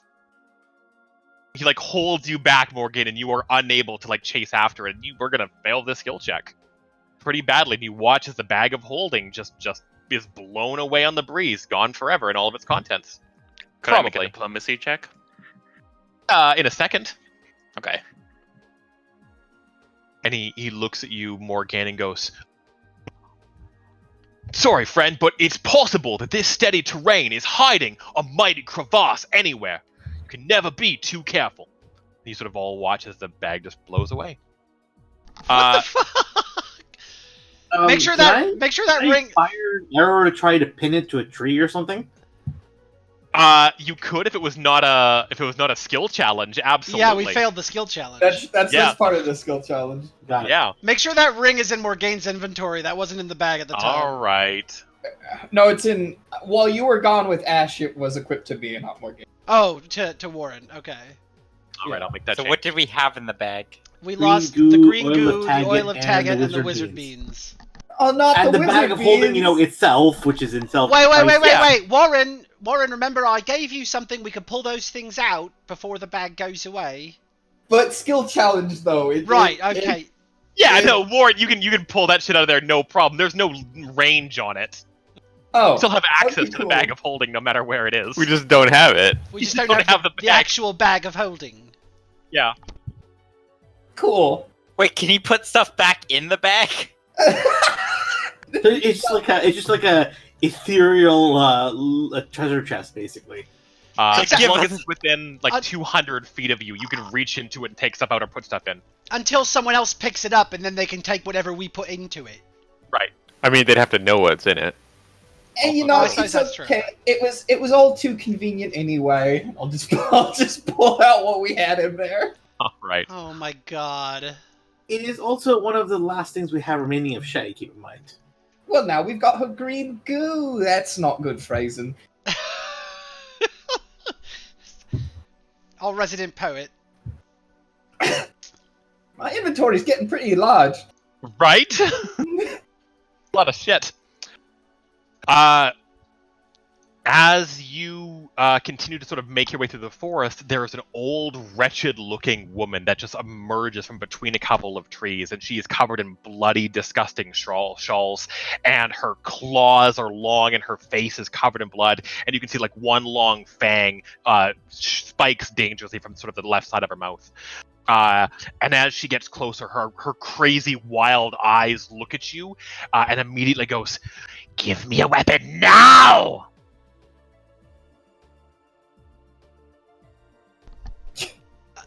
Eerie, make a weapon! I will conjure a stick with a Is it knife taped to the end.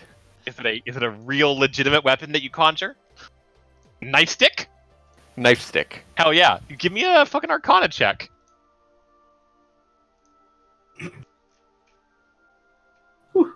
Okay.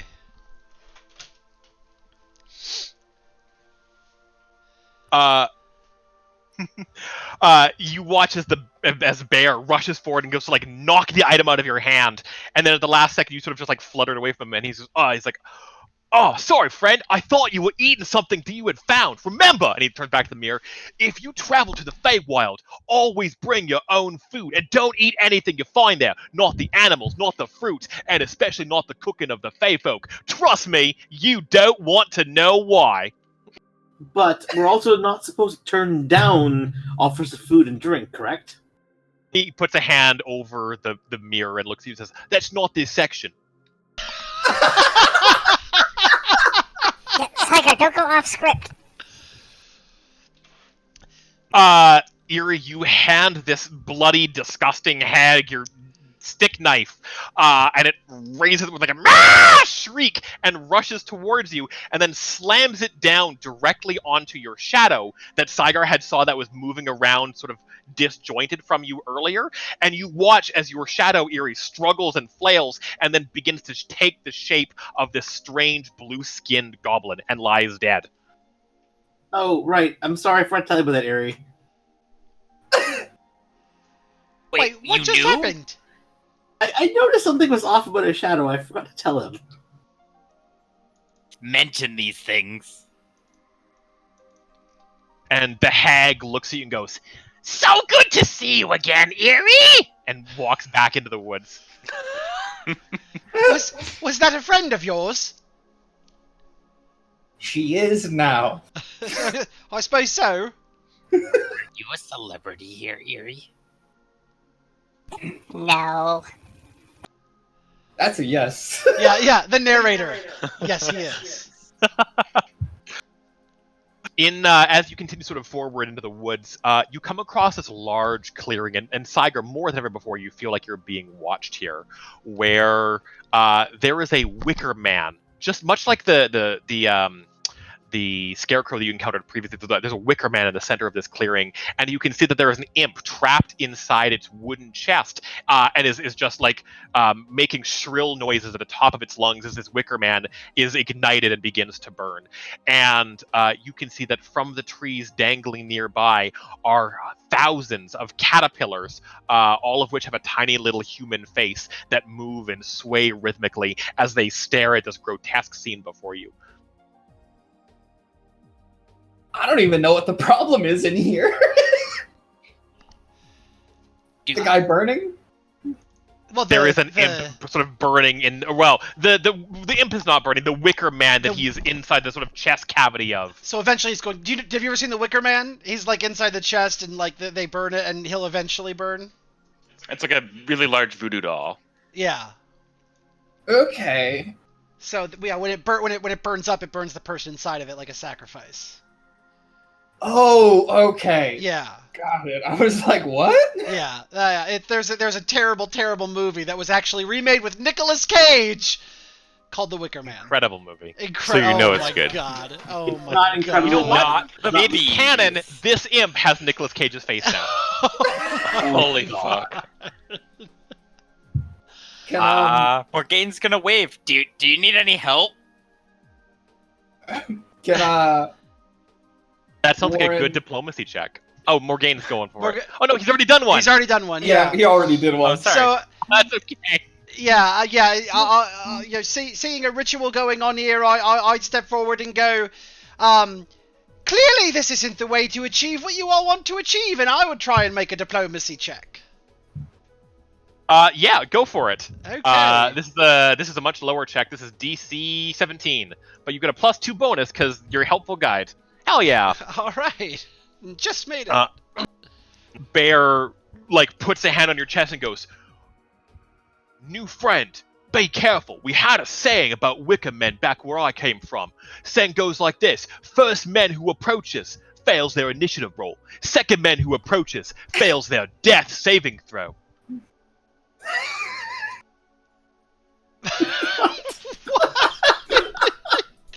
What is he talking about?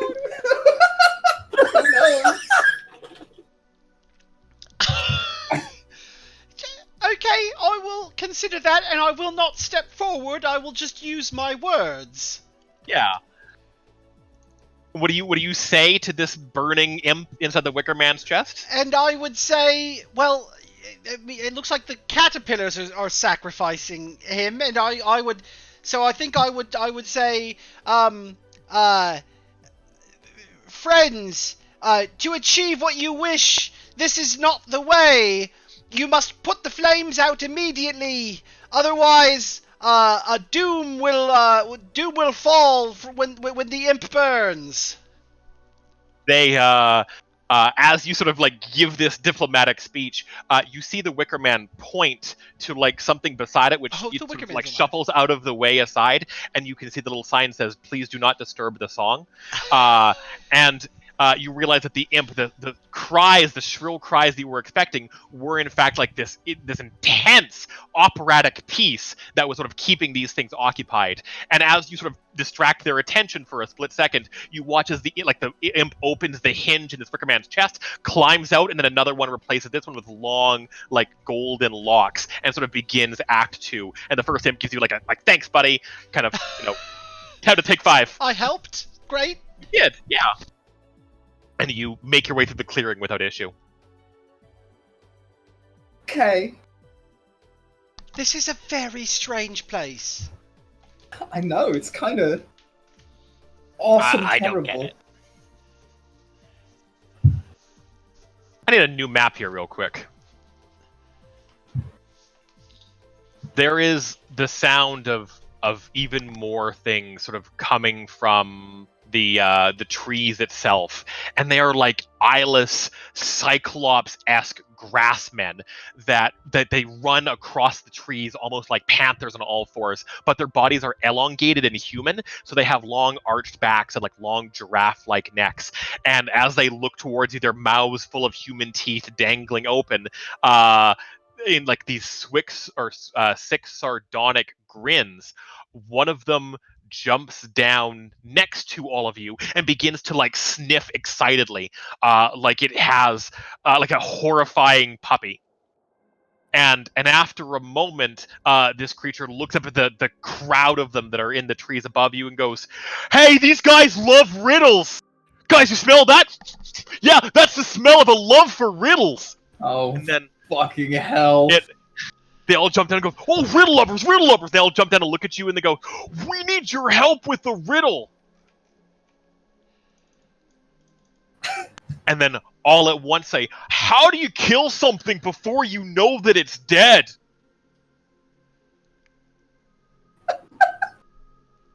Oh, great. They found our weakness. We're going to be here for the next 3 days. Can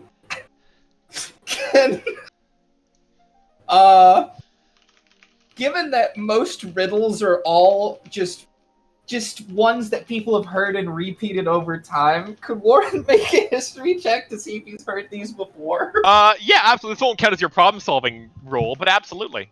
Oh, okay. Sure. We'll call that an Arcana check, not a history check, but I like it. These particular creatures, and Eerie and Gladry know this as well, they're known as Heartstalkers. They are the friendliest Fey assassins that you will ever run into. They are basically herd animals that live in the Feywild, and they are referred to as Heartstalkers because A, they will tend to follow people forever if they get a smell of like some good heart emotion, like nervousness. They love that shit, so they'll just pursue people until they die, but like in a loving, helpful way. But they're not normally known for like riddles or anything. That seems weird. And after a second of you looking confused, they go, "Come here, this way!" And they sort of drag you along with them in kind of this, like, an emu herd, basically. And they pull you to a clearing where there is a green, ugly, hairless rodent with 2 big teeth and hate-filled eyes that is racing around this clearing angrily while these 4-legged, bipedal skull cyclops creatures, like, try to prevent it from escaping. And the one you were talking to, Warren, looks at you and goes, "That's a troll! We turned it into a harmless naked troll rat! But as soon as it sheds a drop of troll blood, it's gonna turn back and it'll kill us all." And as this says this, they all begin to, like, wail collectively in horror. "So help us, riddle masters! How do you kill something so fast it doesn't even know it's dead?" You just... Oh, I see. I actually have a power related to this. You could always try putting it to sleep. Be easy to kill it that way. "Yeah?" they say. If you clear out to sort of let you guys work. Could I? I'm going to throw some caution to the wind, and I'm going to essentially fire a ton of arrows into the air to come down and kind of encircle it in like a cage-like fashion, so it can't move anymore. Almost like a very tight circle around us, so it can't move anywhere. It's almost like a... With arrows? Yes.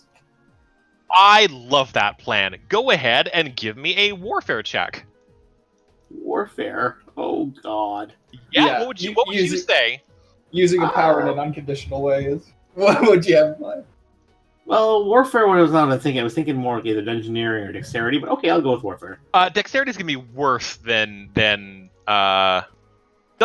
I think is a tough one. I think this is a warfare one, but it's doable. It's DC 16.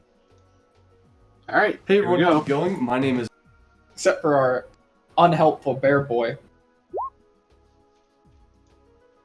Oof. Ouch. Oh boy. Oh no! Oh, As Did he have 2 or did he have a 2 or a 0? He rolled a 1, or he rolled a 2 and has a -2. Yeah.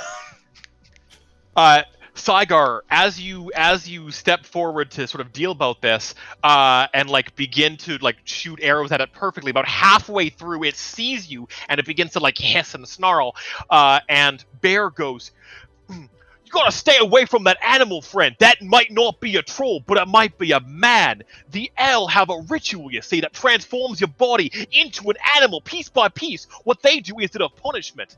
And you're like, that's great. And he goes, right, but listen, if you're caught stealing, then maybe your hand becomes a dove's wing or a panther's claw. If you're caught lying, maybe your mouth will become a bird's beak. And the worst types of crimes are these full body transformations, where you're exiled into the wilderness with awareness but no hope. And as you're listening to this, one of your arrows shoots this naked mole rat in the tail, and it drops a bit of blood as you sever its tail, and immediately the polymorph spell ends. It takes the 1 point of damage, and it becomes this full-sized, enormous troll. And its eyes full of hate, Saigar, runs directly at you. Does 15 hit your reflex? It does not. You narrowly avoid this troll as it sort of like slams into a nearby tree and knocks these creatures out of the way. That is your second failure, by the way, guys. But the troll like barrels off into the woods, and all of these Heartstalkers look at you and go, I don't think that was the answer to the riddle. Appreciate input. I don't think so either. Wah wah. Womp womp.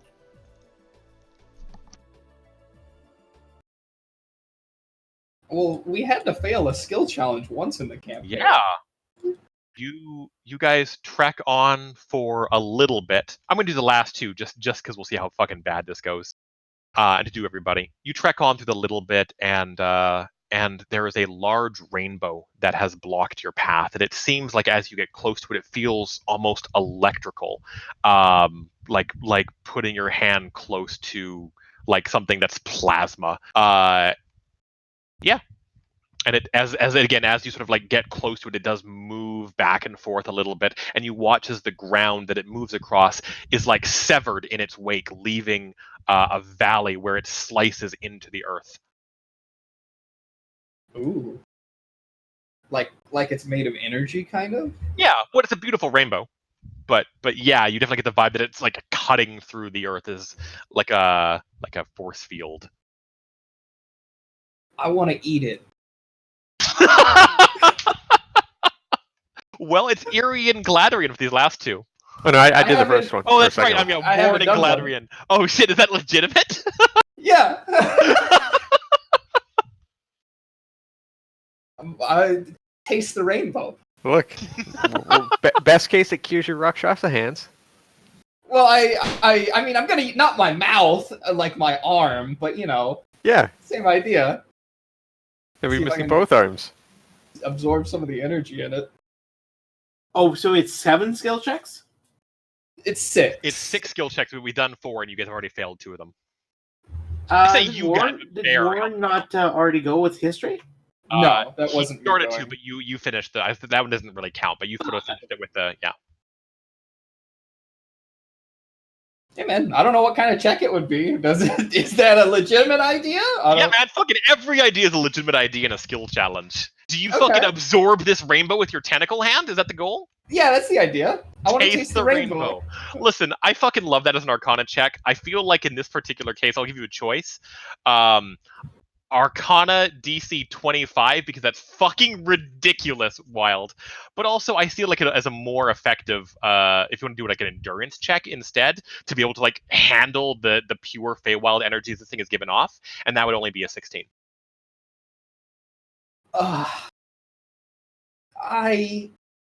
God. Okay, endurance is to take it, right? Like the hurt. Yeah. Okay. You know what? Yeah, we'll do that. Arcana. We haven't rolled endurance yet. I'll do the endurance one. All right. Thank you, Bear. Yeah, you get a +2 bonus because he's helping. Hey. Whoa! Nice. Give me your rainbow power. Bear goes, "This is a great find. Now, we ought to dig, see if we can't find ourselves a cauldron full of coins." And he like gets down to the ground and begins to sort of dig around the base of the rainbow. Simultaneously, his warden is like, "Nah, fuck that. Delicious me." And just like you put your hand out and begin to absorb the pure Fey energies, and your tentacle arm like glows with neon lights as the rainbow is pulled into you. And I have no idea what the fuck future power that shit is going to be, but you do watch as it like folds in on itself multiple times and is consumed in Warren's essence. I didn't know if that was going to work. That's super cool. All right. Okay. You always got to be careful with Warren around. He'll eat anything. Warren, holy shit. By the way, you know how you can't taste stuff? Oh my god, your arm can taste, and it tastes so good. What? Warren goes completely unresponsive, lost in the blissful experience of taste for the first time in like 8 years. Would you say this is like a taste-gasm? Would you say you just tasted the rainbow? Boo! Finally, Galadriel, you are all brought to sort of the very final leg of your journey, where it is you have traveled. I'm going to skip a little bunch here because you're going to skip this part, but you travel through a bunch of terrain that you recognize to be what must be the archways in the Feywild, because those archways, the parts of the ground that had like sort of ripped up over across the terrain, things here feel the same way. Whether it's huge bits of path and terrain that just sort of hover and spin like discs around outcropping pinions of earth, and you recognize that again. You must be overlaying to wherever the archways are, the material plane, that must be here. And as you trek through this last little leg of your journey before sort of the clearing edge of the forest, you come upon a long bridge where there's a whole bunch of footsteps on this bridge that they look like they have all vanished after the second step across. And this bridge, when it is actually something that you can walk upon and it's not being pulled between multiple different moving platforms, it runs across, instead of water, a bridge of needles that runs underneath it. Sewing needles, porcupine needles, assassin kunai, that sort of things. And there is a sign next to it that is in exactly Kyvius's writing, made from a wooden shield that looks like Morgaine's shield, that says, "Only step twice or pay the price." And then another sign nearby says "Help Wanted" and has a picture of a troll on it.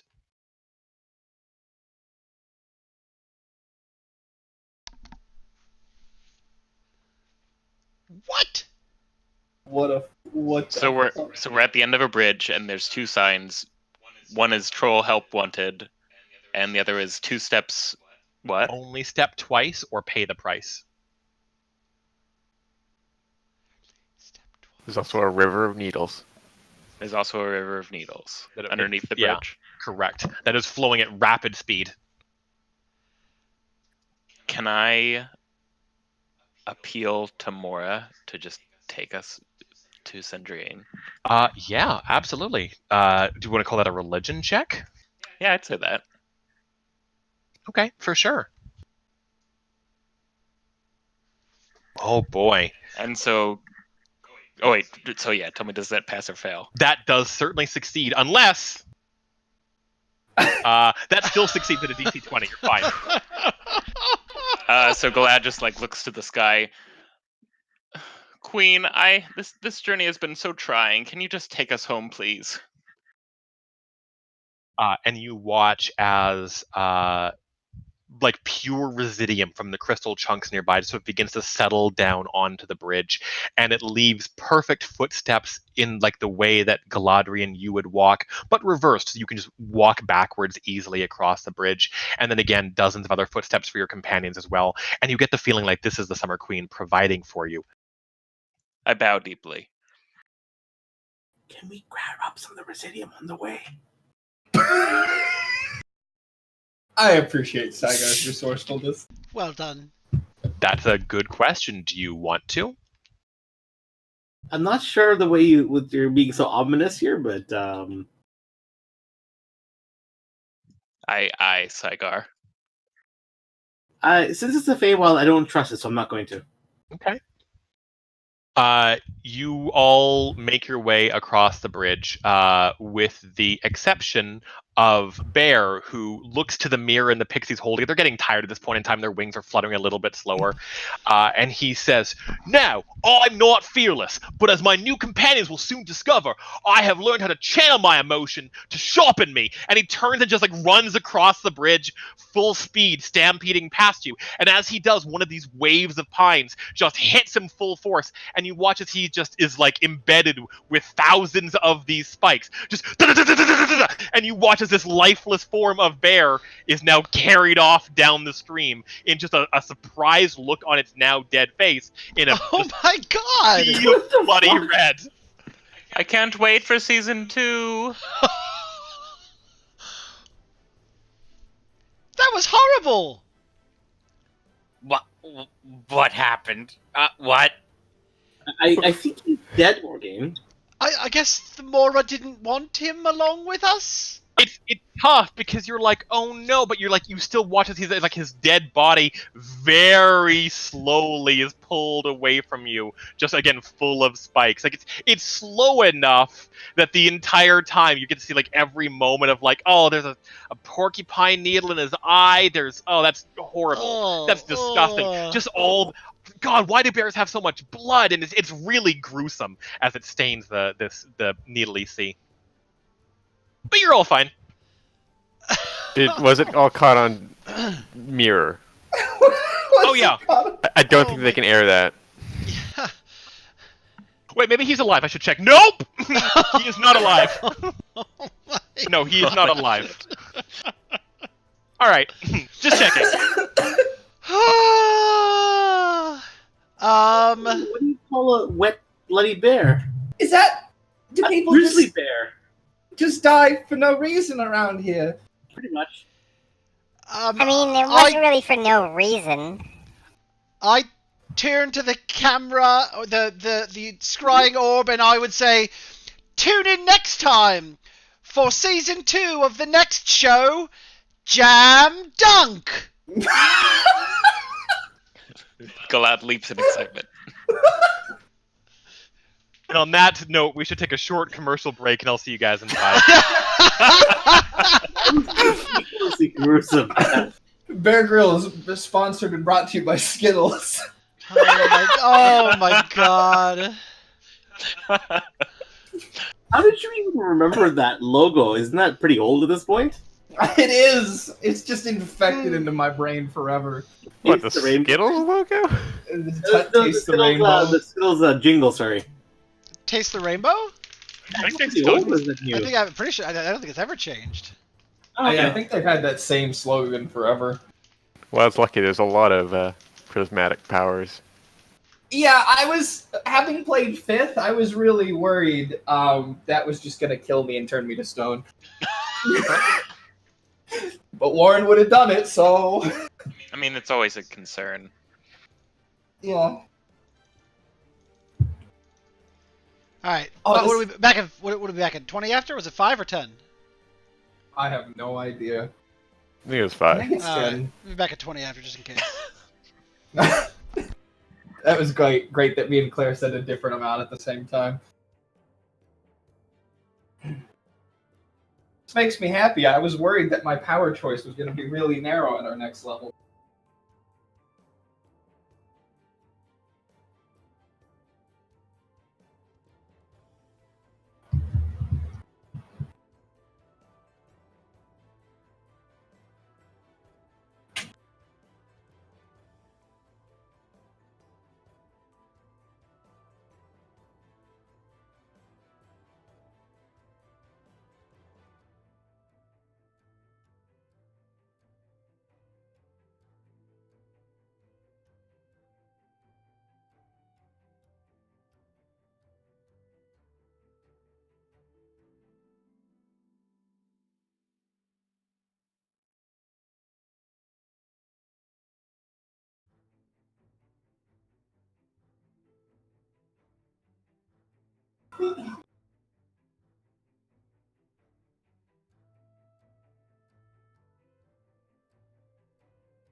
I am back.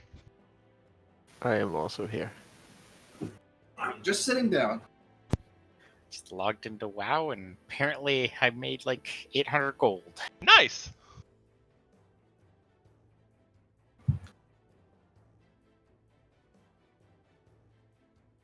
Let me just say again that I like you guys a lot.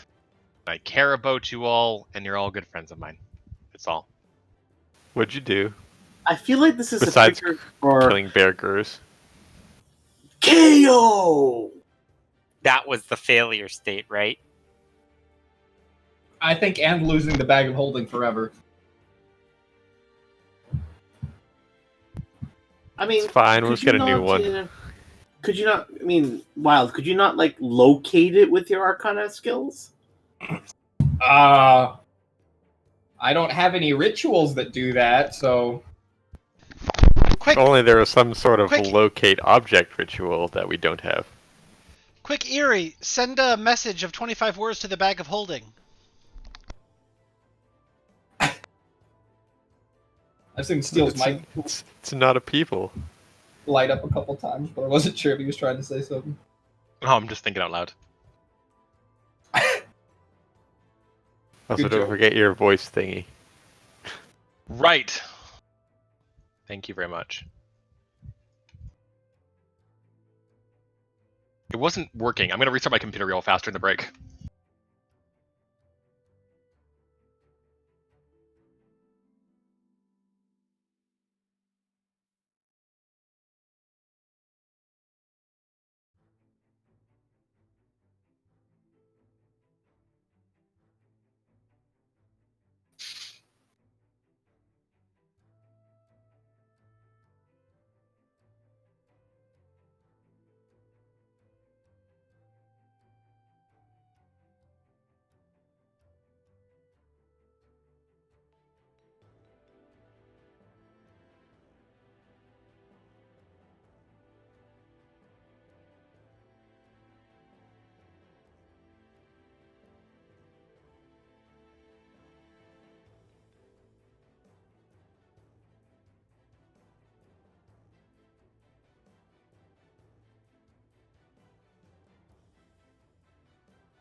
Oh, hi.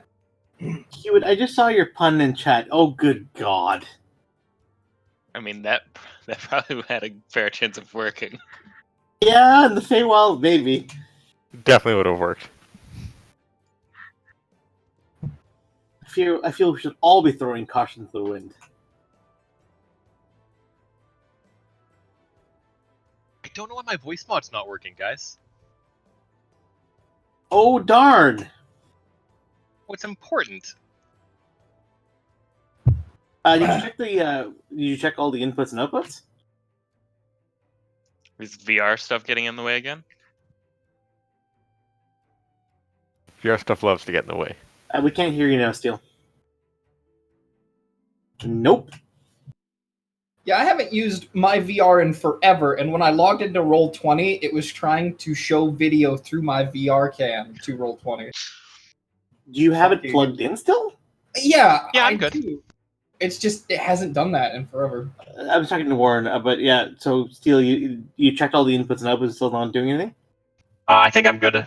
Yeah, you're good. Oh my god. It's back. Fantastic.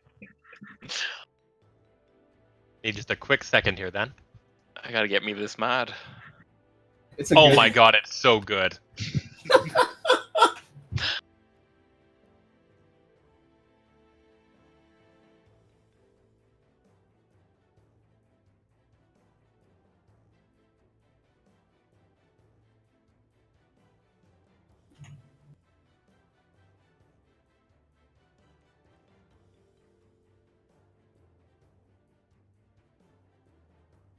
Okay, I think I'm good.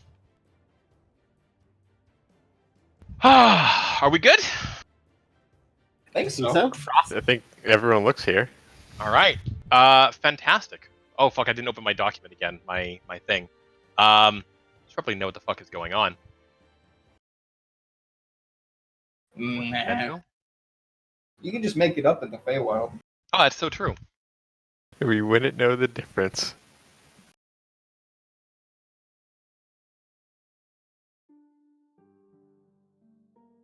Just reloading the game really fast so it'll like cure shit. Like if we walked 15 feet forward and the bear was alive again in front of us, I wouldn't even really be surprised. I know he's dead, but I just mean this place is weird. It's a It'd real just be his underdog. brother. Is he really dead, though, is the question. Yeah, I'm pretty sure. Or He's was very he, dead. Was he ever really He's real very to dead? begin with? Yes, and we killed him. Just like the jellyfish. But the jellyfish I'm- weren't real either. And the jellyfish had it coming. Wait, why did the jellyfish have it coming? They were innocent, Fuck didn't jellyfish. Why? I thought it was for spiders that you hated. What's wrong with jellyfish? They're just astronomically stupid. They've existed for 650 million years without brains. I think he was lying about that spiders thing. He wears that armor without much hesitation. Oh, I loathe it. It makes my skin crawl constantly.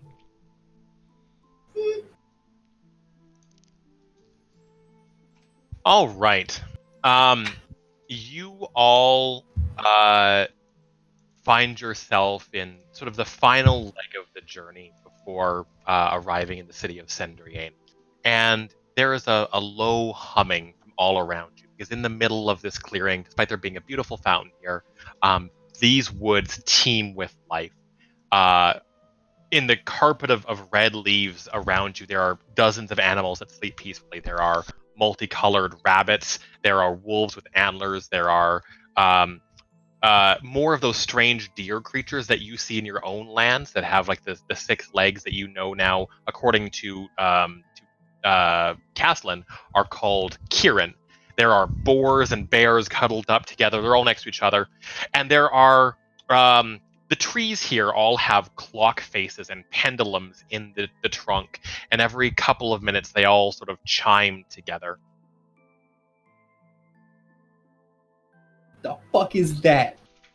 Oh, this is not feeling great. Well, just a little bit familiar. Is this very familiar? Would this be close to where I was? This is completely alien to you. Okay, good. There is a single broken log that seems to be the only thing that moves in this area, that whenever it sort of hits, like goes underneath the bridge in the center of it, all the trees rather, chime in perfect unison. There's a long dong that fills the clearing. Sometimes at this point in time, many of them begin to leak sap, and there are creatures like baby wolves and also these weird hummingbird things that begin to lick the tree sap from the bark at this point in time, and then flutter off again into sort of in the woodlands as the log begins to continually float all the way around, and then hit sort of the underneath the bridge once again, and once again the clocks all chime in perfect unison. How long does it take the log to go around? Is it the same every time? It's a random amount of time. It's not like it's not specific. It floats in the currents. However, you don't spend much time here, I imagine, and you quickly sort of make your way through in sort of the next batch of terrain, which is oddly similar to the last. Oh god. This is starting to look a little repetitive. It's those things. Wait, what's that? Thing with giant axe. Oh, there's a large nature spirit here that is like hacking away at a tree that is bleeding sap and like letting like low quiet sobs out, and this huge Viking man is actually like, "I'll give you something to cry about," and he just continues to like just take the axe to the tree like he's disciplining a child. Does the tree deserve that? The shape looks, he goes, "Mind your own business," and then he's back to chopping. Oh, as it Right. begins again. Just the tree cries and the sap pours out. I think you're hurting it. Do you mind stopping? It looks at you, rolls its eyes, and then after a moment, like gathers up a bunch of the sticks and twigs that had chopped off the tree and sort of disappears dark or into the wild again. And all of a sudden, again, the trees chime once more as the log makes its way around the cycle. I'll get some moss because I saw Kyvius earlier, and I'll just like put it up on the.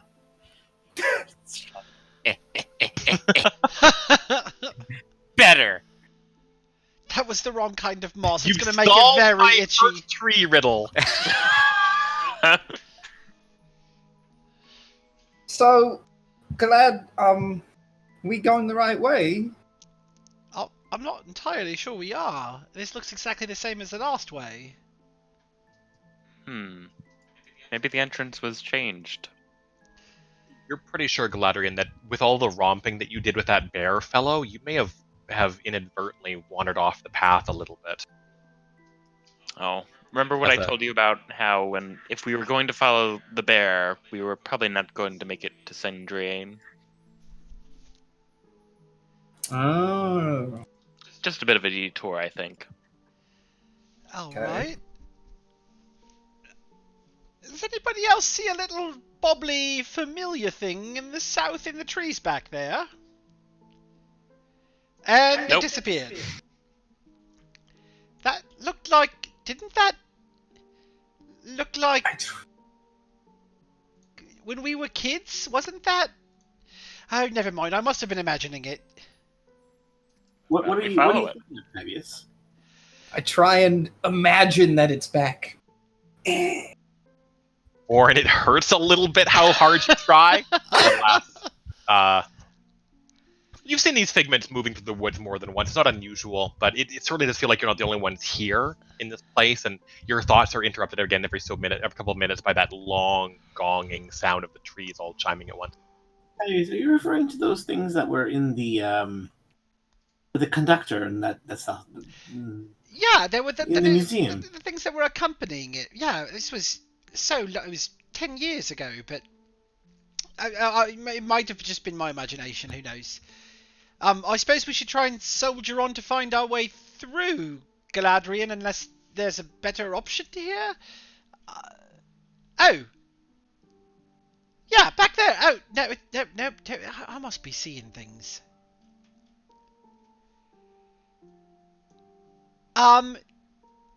Yeah. Well, rule one, no splitting up. Galadriel, what are you doing all the way over there? Oh, just admiring the scenery.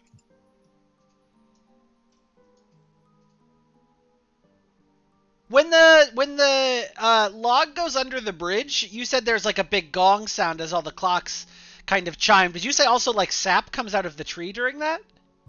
Yeah, the sort of the resonating frequency of them all chiming at once often means that it's enough to cause like the trees to sort of like split open and sap comes pouring out. Absolutely, it's like a dinner bell alarm for all these creatures as well.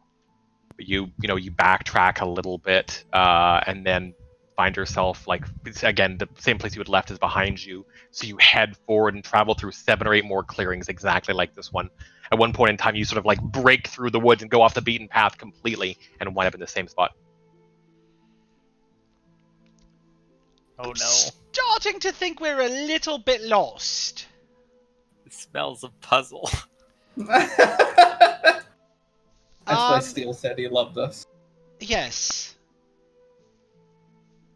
What? So, just something really weird is going on here, and I mean weirder than everything that's happened up until this point, because everything that's happened here has been weird. What's the story with this fountain right here, Steele? Is it just a? Is there anything going on here? There is primordial written on it. That is but one of otherwise my languages. Oh. Okay. The fountain lists a bunch of developer names and the project they're working on, which is this clearing. Well, we know who to blame for the predicament we are in if we ever find them.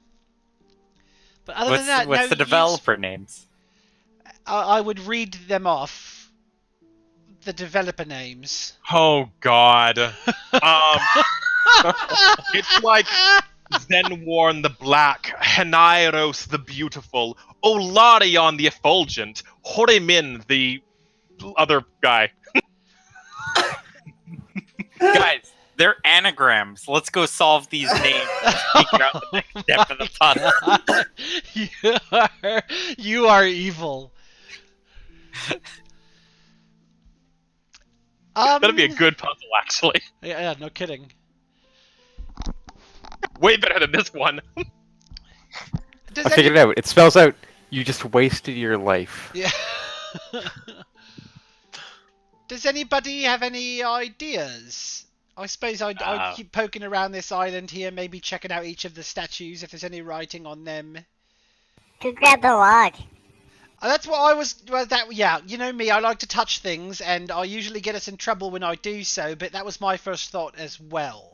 I guess okay, and Morgan will walk over and try to just yank the log out of the water. As you do, it's almost like the entire reality around you begins to like shudder and shake in a way that is like you immediately take it as a warning, like, oh, I shouldn't do that. As you sort of feel reality kind of collapsing around you. And he's gonna do like 2 glances, one at Eerie, one at Galadrin.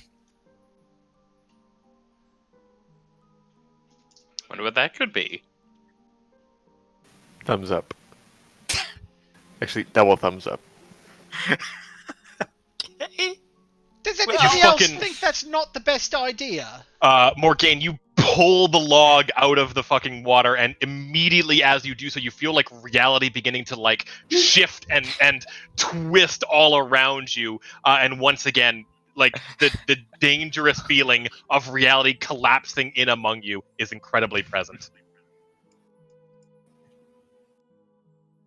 Put it back! I mean, I feel pretty normal. Eerie looks pretty normal. I don't think I'm meant to stretch this way! Oh no. I didn't know I could get thinner. And he's gonna just like he's gonna start making his way to try to put it back, but before he does, he's gonna like try to shift it to the left and shift it to the right to see what happens. Yeah, the world reasserts itself in just a sort of a collapse as soon as you put it back, and like you can feel like you can breathe normally again, and that the sense of foreboding is gone. And like all of the woodland creatures have scampered at this point in time, and like you feel the need. Some of you who have pathetic mortal bodies feel the need to retch from how sudden this shift was. That was most unpleasant.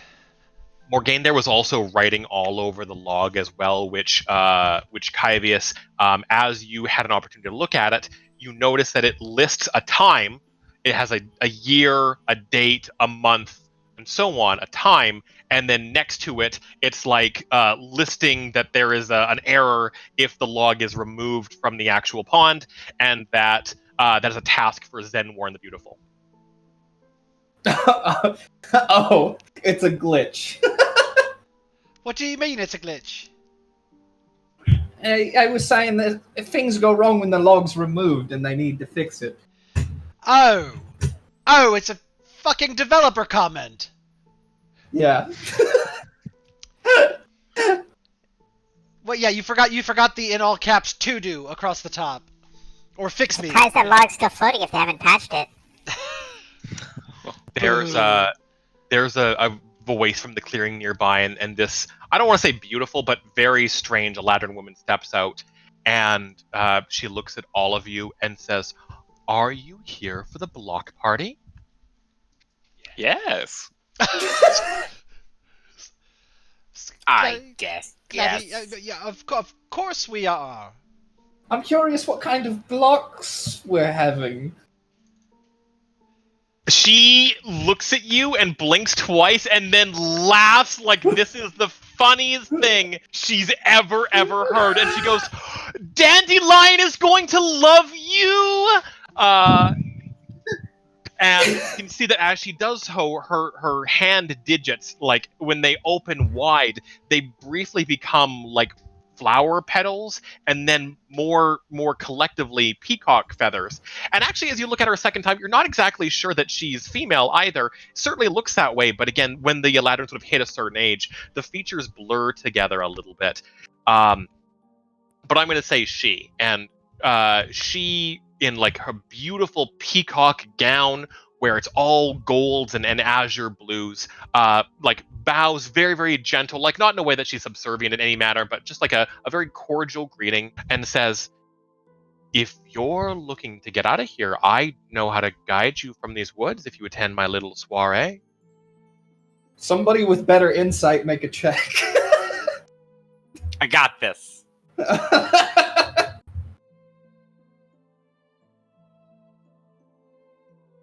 Maybe not. Morgaine, just as a rule of thumb, you've had good luck in your life with like bird women. Phoenixes, peacocks. Keep up the trend. Bird women. Kyvius, you strongly remember Galadriel and Eerie saying, don't make deals in the Feywild. But it seems like a straightforward enough deal. Yeah. But like, you're of like, course. oh, I'm gonna go to the party and be trapped there for my fucking the rest of my life. Yeah, no, I know how this goes. Thanks.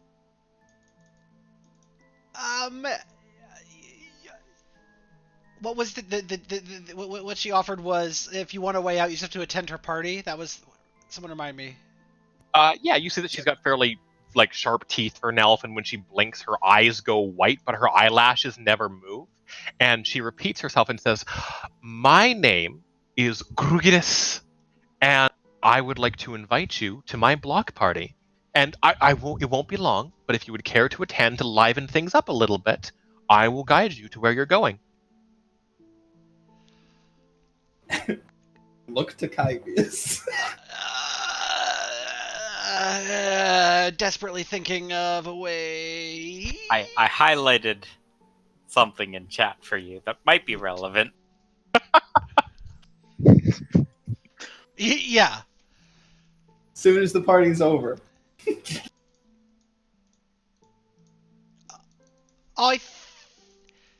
Wait, we're also not supposed to. We just can't refuse food or water, right? That's yes. Because it would just be super rude. Right. Yeah. Right. So, Kyvius would step forward and he would say, your offer is most generous and the best that we've received since arriving here in this lovely domain. She bats her long lash and says, "And I imagine there is no but to that statement." As much as I wish there wasn't, as merriment eternal would be so pleasing to me, we are expected in the presence of the Summer Lady herself, and I think you know as well as I what kind of repercussions there could be if we were to displease or leave her waiting for us.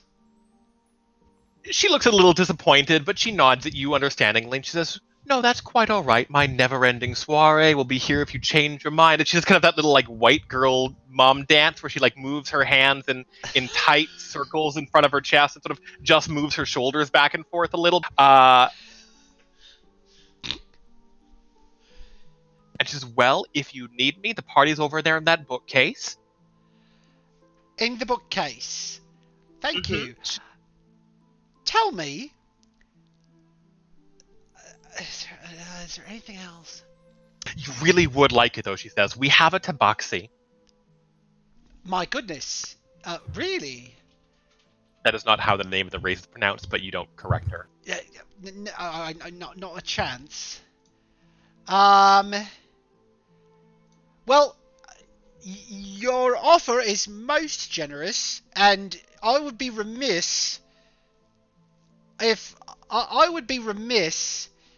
I weren't to make an offering in return, and I would could I like Javi did, break off a piece of the A-tier cluster and say, a gift from us for your generous offer. Yeah, absolutely. It's a small enough chunk that it won't like set you guys back at all.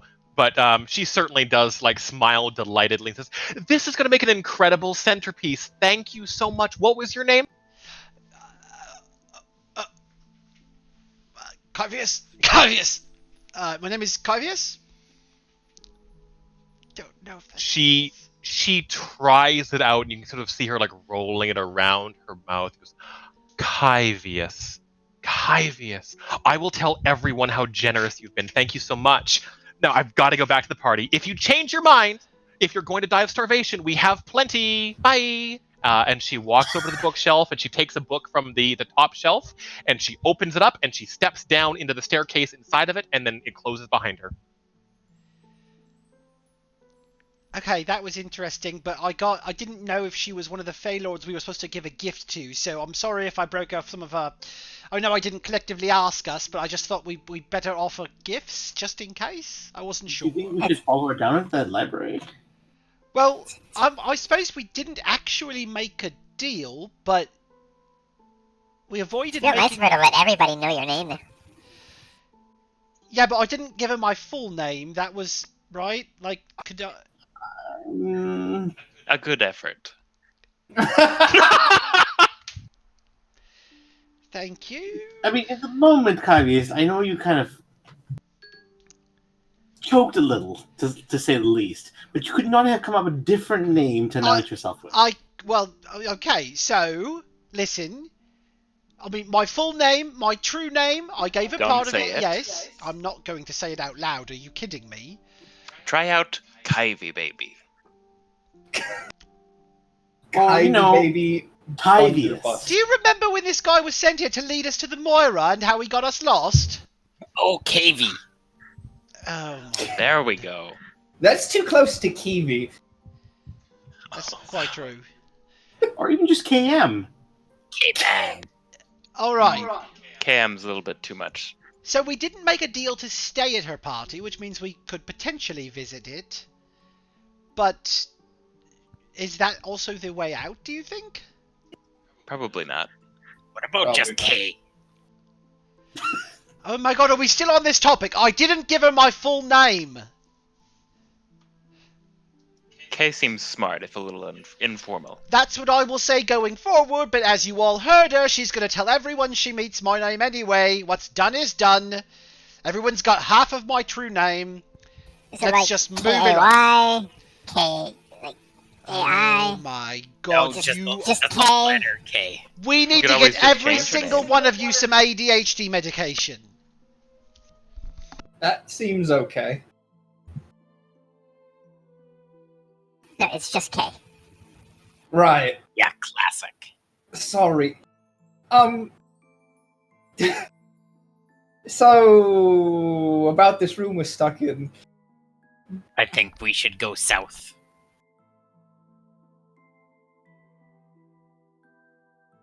Didn't we go south before? We've gone through all of them, yeah.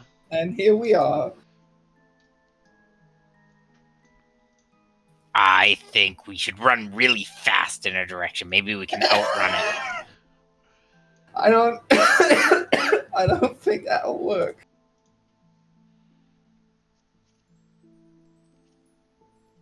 Can I does anything happen if I try and speed up the travel of the log? Oh, like try and move it along, like push it? Yeah, I don't know. Yeah, you do, and just like before, the world begins to shudder as you begin to forcibly move it off its course. Do you persist? No. Warren, can you give me a perception check, please? Not the best PC to be doing this, but I would love to. Yeah. Button. Everybody's passive perception is too low, so in this particular case, I'm gonna have you actually roll it. Nope. Nice. Hey, I hit below my passive. Nice. What if I just stop the log. I don't move it. I don't change, try to lift it out of the water. I just prevent it from proceeding. Yeah, you go step in front of it, and all of a sudden, like as you do, the world begins to like shudder and shift again, and reality begins to struggle. And as you do, you watch Morgana. You are the only person who is moving or still. All sound stops when the log does. All of your companions frozen perfectly in place, their mouths open. Warren is in the middle of blinking, and he looks really, really goofy, like it'd make a good meme. But everybody is just perfect. Thank you. Yes, but everybody's perfectly frozen. Uh, And you also can go make a Interesting. perception check for me.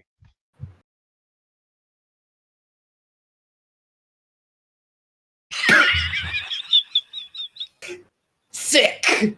There is a trace of movement somewhere that you see out of the corner of your eye, but you cannot figure out where the fuck it was. But everything else is perfectly silent and still.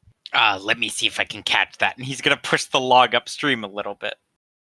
As you do, again, like the world begins to like shudder and shake, and this time you do feel like the retching sensation as the entire world shifts and like time flows backwards for a split second, and then like the force of pushing the log forward is so difficult that eventually the water begins to flow in the other direction, and it just starts flowing away from you instead, and is now moving counterclockwise around.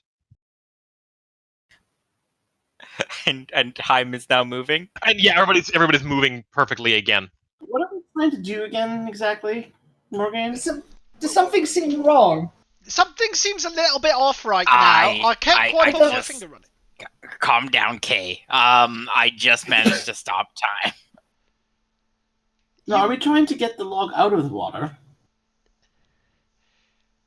No, we tried that already, and then reality almost exploded. Yeah. If you stop the log, time stops. I say, Can I wait. ride the log? Yeah, no, you ride around on it. It's very fun. Does anything happen when he goes under the bridge? Oh, may I duck. Yeah, you duck and like you get to like make the sound of like bong in synonymous with all the trees that do it simultaneously. It's really nice. It's fun. It's very fun. You all should try this. Are the broken clocks on the trees moving in a different direction now as well? You're pretty sure that they are, but like it's hard to tell when it's just the pendulum going from left to right versus from right to left. Oh, so it's not. There isn't actually. It's like a grandfather pendulum. Yeah, it doesn't seem so much like. Well, there's clocks on them too, but the time's not flowing backwards. It's not like it's a temporal thing. It more just feels like you guys are fucking with a place that's been built. Quick question: the fountain in the center, is it? What's the material made out of? It's like a white tavertine, almost like a marble.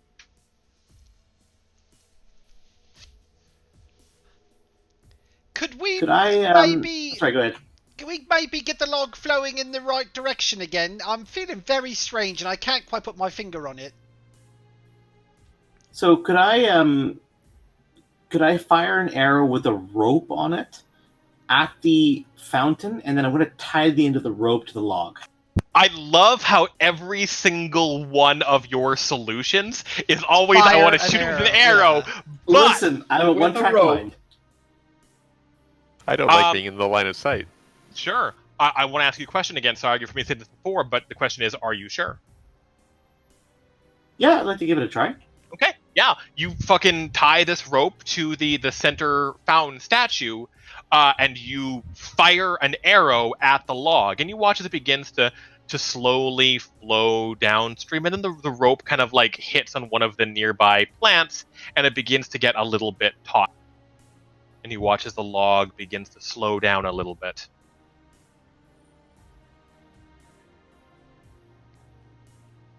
And then you can sort of see that it's at the very, very end where the log is no longer being pulled anywhere. And as soon as that happens, everything goes black. Just like before. And the log sits still in the center of the now unmoving pond for minutes. All of you frozen, staring at it. For hours, for days, for a week. All of you conscious and just frozen. And at one point in time, the book nearby opens back up, and you watch as that long-legged peacock lady steps out again. She's got like a little teacup in one hand and like goes to sort of the next clearing, and then pauses and looks at all of you, and then looks down at the rope tied to the log, and she points at it like, "Do you want me to get that?" And we can't respond. Yeah. We won't be able to respond though. Yes. You're frozen in time. And she's like, I can. She goes over and like puts the hand. You sure? Okay. And then she walks off to the next clearing. And you stay here again for another week. We conscious of that? Do we? Yes. We don't know. Oh, okay. You are perfectly conscious. Strange. And then about 2.5 weeks into this time period, watching the sun rise and set, and sunrise and set, and sunrise and set, one of those like weird multicolored warbling badgers from before begins to like come over and like gnaw on the rope, and gets annoyed halfway through and leaves. Like, and you're like, oh, for fuck's sakes! And then like an hour later, it comes back and it chews with the rest of the rope, and immediately. You are plunged back into reality, and all of you feel like the passage of time has happened. You are starving, and it hurts, and you have just been trapped in like this stasis for 2.5 weeks. Well, I'm really sorry, guys. I feel like absolute horseshit right now. Okay, but like we've had 2.5 weeks to think about this. Does anyone have any new idea?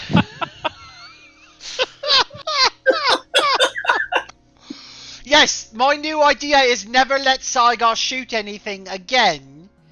Arrows don't solve all problems. I really mean that, Kyvius. I'm wounded. Also, no. Saigar, can you give me a quick 1d100 roll really fast? Ooh. Actually, no. Give me a 1d100 minus 50, please. I don't know how to do that. Sorry.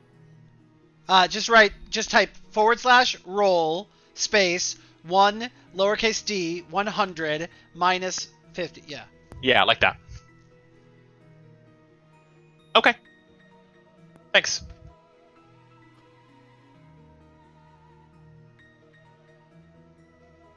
So this whole thing works on time. Does time go backwards if we push it back? It doesn't feel temporally. It just feels like you're part of the simulation here. Oh, right. Like we've felt. So it didn't feel like real time, even though it felt real to us. It just feels. Yeah, like time just didn't work for a little bit there. You had prevented the flow of normality. That's super weird. So we have no idea if the 2 weeks we've experienced are unique to us, or if actually happened, or if we're longer or shorter. Well, the sun went up. It could have been like a localized thing just for us. Yeah, because other people, the passage of time, we would assume had occurred because outside of this localized area, we've seen the sun go up and down. He specifically said that. Yeah, well, it just does that sometimes. Or Remember, Dawn happened mid-sentence for you. Yeah. In the Feywild, it passed random amounts. It could be much worse, though. I'm not saying this just makes it better. It just makes it hard. I would think that we're also kind of traumatized, because, I mean, it'd be like sitting in solitary confinement for 2 weeks, basically. Glad was just very bored.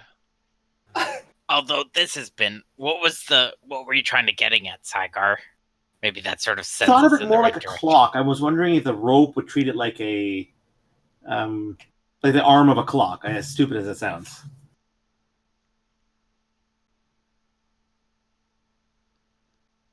Okay, I'm making a decision.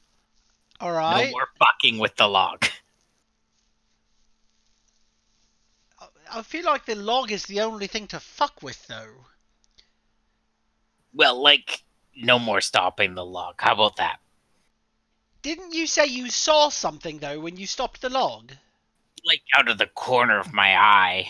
Well, okay, so what if we, like, arranged ourselves in like a circular formation on the center there, and we all looked out, and then you tried to stop the log again, and we all tried to see what that motion I think was. we've had enough of stopping the log, Kyvius. Well, yes, but okay.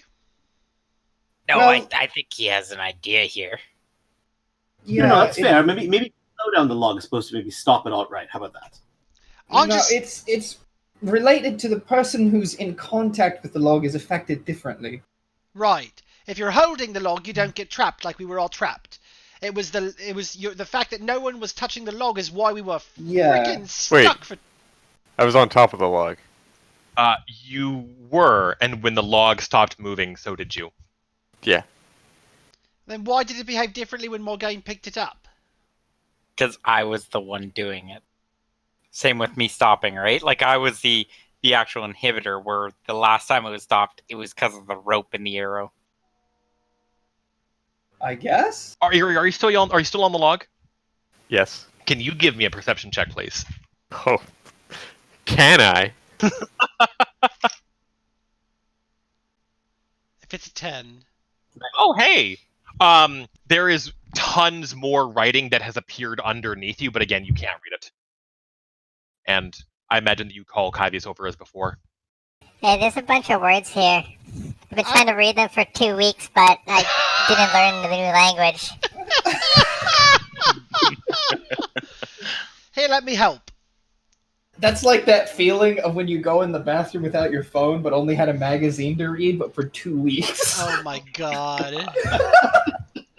Worse than a magazine, like a pamphlet.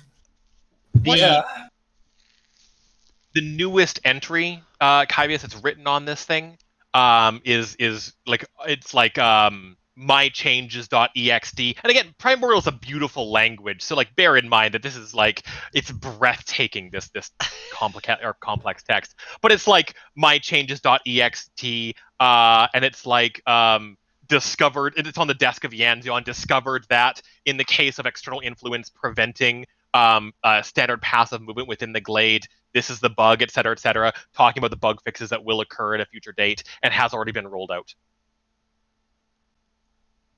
Wait, the bug fixes have already been issued? Yeah. I don't understand. To ensure that the bug will not occur a second time, correct? Oh. So the bug was... But I thought the... Oh my god, I'm so confused. Why don't you try having a chat with it? Log, do you have any other entries to read?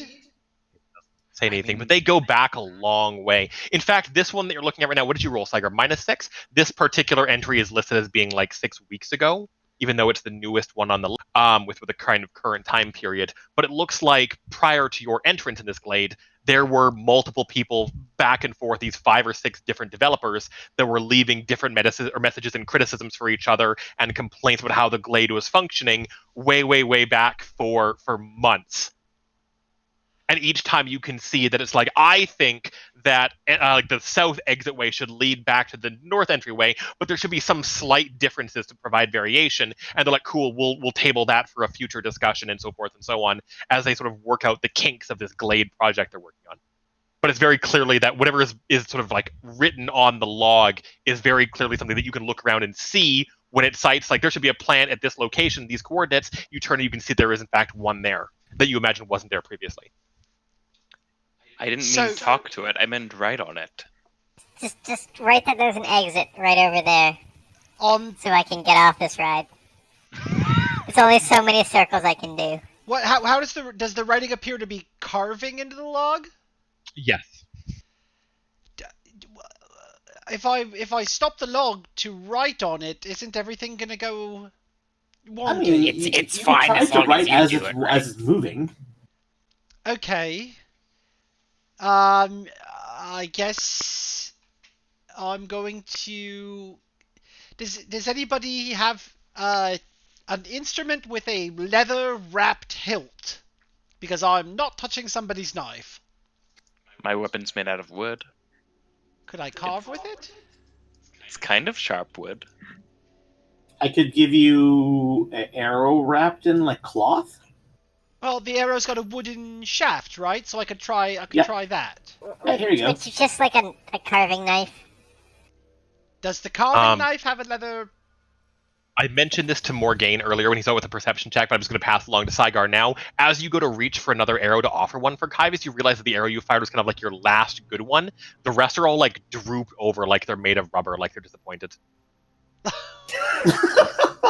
You can just wave it like a limp stick. All right, this is not going to work for writing. Limp stick, guys. Looks like I need some Viagra. Fantasy Good. Viagra, please. Fantasy Viagra. I offered the baton. All right, we'll try wood on wood, and I guess. Sorry. That's okay. I don't feel like the baton is sharp enough to chisel. Okay. It's magically sharp. Damn it. Okay. It's like a sword, though. It's hard to. I do carry a dagger around with me, but I mean. Or Saigar does. Does the dagger? I do have one. Does No, I'm not. I don't disagree. Absolutely, it does. But does the Well, hilt? I mean, it has a leather / cloth handle on it. All right. If it has a leather handle, I can hold it. If not, I mean, I'm wearing gloves too, but hopefully that's enough. Would you like a knife made of dreams? Would I it hand not? my dagger over to Kaivius. I very carefully take it by the hilt in a gloved hand, and I'm being like a total baby because it was monstrous how it felt before. And sorry, go ahead. Sorry. Given how this has been, I would be very specific about what the exit goes to. I wouldn't just write "is an exit." That would be bad. Okay. Oh, why don't you use one of the developer names you read, just so then they think it's an actual change? Do we have any thoughts about the exact wording I should use? I'm thinking I'm thinking the pathway to the court of summer I feel should be placed to the south, and then what was one of the names? Randall something or other? Sure. Does that sound... I mean, would a limerick impress the developers? Doesn't sound very practical. Put in something uncommon, like triggered by a Warforged entering in the simulation. Oh, okay. So, a Warforged passing through the southern... Not to interrupt you. As soon as you start writing, the line below you, there is another entry being made again. Current date and time. It is by Zornmendi the Beautiful, and it's basically like, who is this? This is a project that is currently going through QMS. We are on the review approval stage. Please cite your authorization to get involved in the release notes.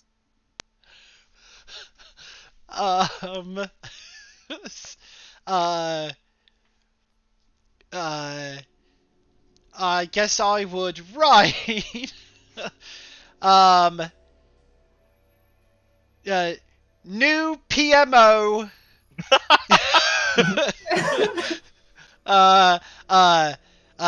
assigned as lead, call me K. There is a follow-up line where you can see there's some back and forth, and then again a new note appears, and you kind of have to duck under the bridge as you go around. And the last note there is from Olarion, the other guy, and it says, "If you are here, K, to end or to affect the end user impact, then you obviously know what the name of the tool is that you're working with." The log! Oh my fucking god, I just got it. It's a log. For joining the conversation. Yeah. I'm glad I could be here. I would hurriedly scroll through the previous entries to see if I could glean the name of the tool that we're working with. Yeah, absolutely. Go ahead and give just a straight intelligence check real fast. Oh dear. That's pretty fucking good. Okay. You definitely know it's a log, but that's not the full name of this device. It has a greater name that impacts what its actual purpose is and how it can sort of change, how it can affect reality around you. They're IT. Tell them it's a business audit. They would never second guess it.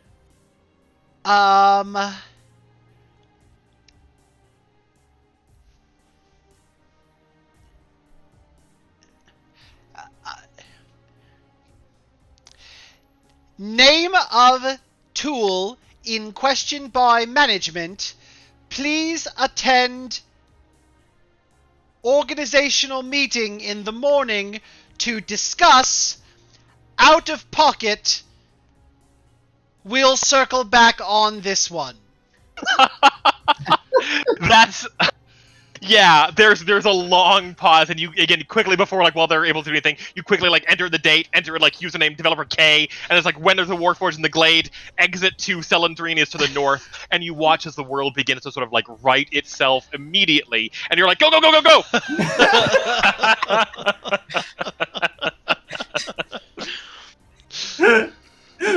I'm so fucking happy that you are the one who was able to read Primordial. And you book it the fuck out of this very, very bug-filled glade, leaving the changelog behind. And Oh god. Fuck! And So we stopped the hasn't lost log, and therefore we got frozen in time. Because no change could be made. I want to die inside. I am dead inside. The puzzle was solved by corporate speak. I can't believe how long it took me to get that it was a log. There are too many of us familiar with that with these semantics that it took us way too long for that. Well, we only lost 2 weeks of, time. Maybe. Maybe Could be 2 more weeks. or less. On it could be 2 weeks. It could be 2 hours. It could be 200 years. Please do not say that. It could be. Steel, what's the next puzzle so I can Alt F4 and roll 20? I think I'm deleting the next puzzle because I think you guys would fucking kill me. I think we're gonna end this game session early because that was too much. I'm gonna save it for next time you guys feel like you're content in the Feywild.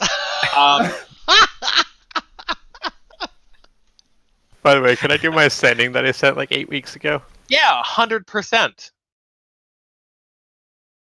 And how were you? How on a scale of 1 to 10? How proud are you of our solving of that puzzle? Are you?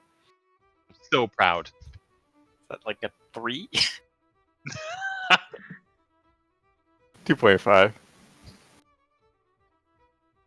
Does our hunger revert when we come back out? Do we carry that experience with us? It does, yeah. You feel like there's been a weird passage of time as well, for sure. So our hunger does revert, but we still feel like time has passed strangely. Your hunger does not revert. You still feel like shit. Okay. You are still hungry. My apologies. To quote Chrono Trigger. Got it. Nice. Eerie? At this point in time, I imagine you've done your Fey ritual once, you didn't get a response, and this is sort of the second time. You've had plenty of time to think about the second ritual, and you've gone ahead and sent off your 25-word message. Who do you send it to, and what does it say? I send it to Tisha, and it just goes really simple. Hey, it's me, Erie. I'm back. I know I only meant to go for a little bit, but got distracted. I'm heading to the new city. There is a response almost immediately where you hear a voice that says, Oh my gosh, is that you, Yuri? I've been working with the Queen of Air and Darkness manufacturing snowflakes, but I'm at the facility and I can't wait to. Oh my god. That is what you hear. I'm so happy. I hope Steel has to do 50 Excuse more me. of these voices. I mean, They're what do you all think the queen will sound like? extremely. So is You're the wait is the Queen of Air and Darkness? Is that the Winter Queen? You've never heard of the Queen of Air and Darkness, at least to the best of your knowledge, I don't think. I'm just thinking of that. Yeah, never mind. It's a good question, but I don't think you would have the answer without a roll or a consulting or a group thing. But I wanted to say that at this point in time, like Eerie, as you walk forward, and yes, I have to do that voice for the Queen. I can't wait. Eerie, as you get closer to the city itself, and you can sort of see all of you can see that the beautiful majesty that is Cendrien rather, where there's creatures that defy description that twirl around in the sky, and there are it is almost somewhere like a cross between like the Las Vegas Strip and a beautiful city trapped perpetually around the seasonal time of Christmas. As you get a little bit closer, you can see that there is influence of both the summer fae as well as the winter fae, where there are lights that have been strung up throughout the city, and it glows in perpetual colors of celebration and harmony and magic, almost just, again, blindingly here. And the city itself is a wild display of color and creatures and madness. And you enter where people, and as you do, Saigar, there's a symbol on the side of your neck that you can sort of see glows brightly, marking you as one of the sort of the chosen of the wild hunt.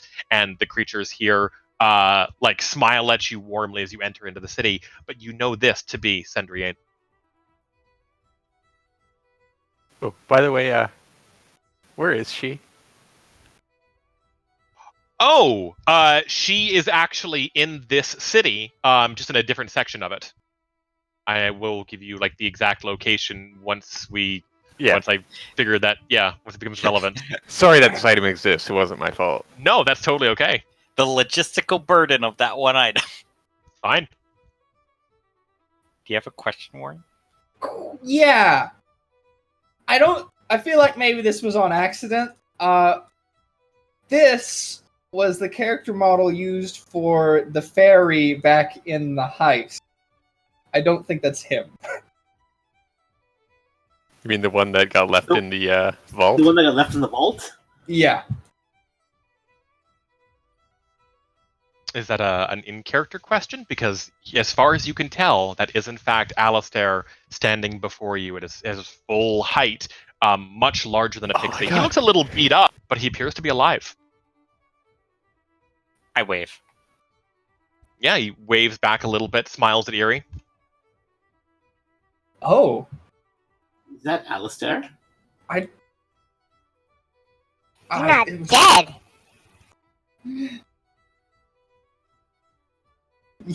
Yeah, what Eerie said. Again, Alistair Riel, one of the Fey Lords here, again, bows deeply, and in a non-pixie voice says, I am so excited that you could all make it here. We've got so much to talk about. I can't wait to show you around. Galadriel told me that you were coming. But yes, I am alive. It's a miracle, in fact. And it's all thanks to you, Eerie.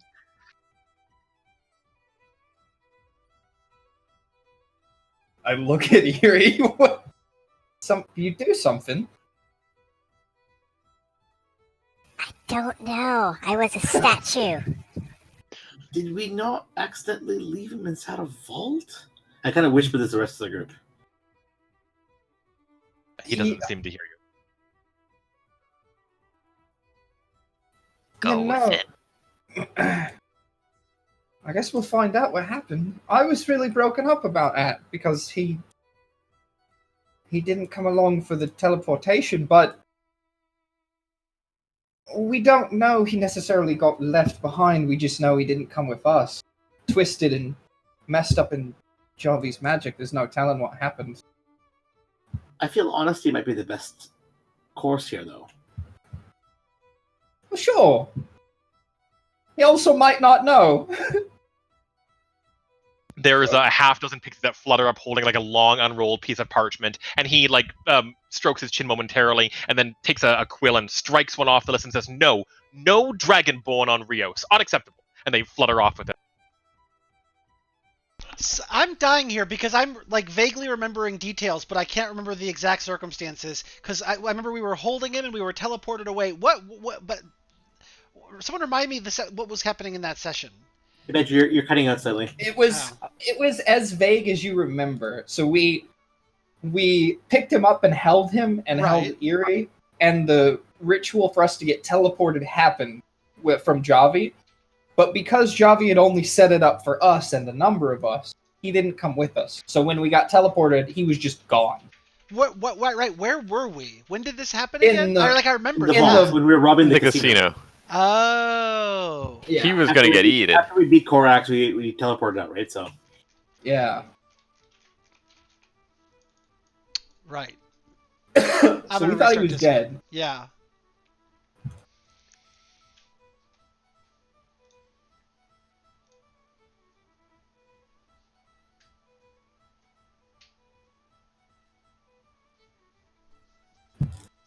I like this dude.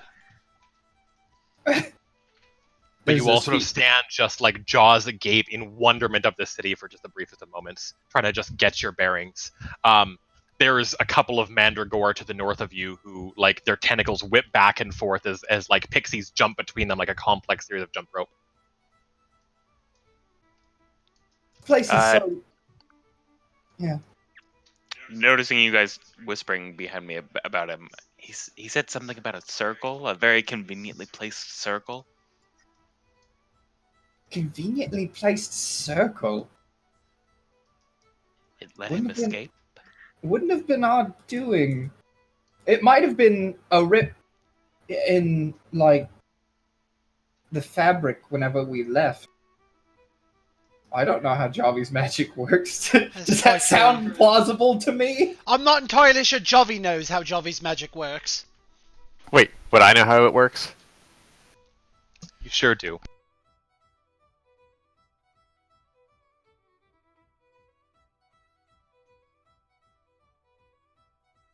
Everybody continues to sit in silence.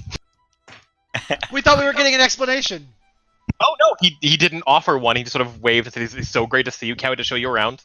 And you've all kind of like immediately like, "All right, team huddle. What the fuck is going on?" Well, no, I mean, you just said Eerie sure does know what happened, but then there's no... Oh no, Eerie said, "Do I know how Javi's transposition ritual works?" I said, "Yes, absolutely you do." Is that related to your question somehow? Yeah, like, would it have made some weird hole? Nah, probably not. Well, definitely not. I'll say this: it's of all of the more tragic things that have happened, this is certainly one of the better results. I for one, am pleased to see him alive and well. I mean, if he was a Fey Lord, it shouldn't be such a surprise anyway. Is this loud enough for him to overhear? I can't tell. I mean, it probably started probably as just not, normal and then talking. slowly became... Yeah, so normal, as we get, Alistair kind of calls back across the plaza a little bit, like, although it would have been hard to tell because I was covered in batter at the time. Some of the nobility was lost, I will admit. I didn't even know you were Fey Lord at the time. Sort of an in-between, he says, kind of working the way up the ladder. Oh, you got promoted since then.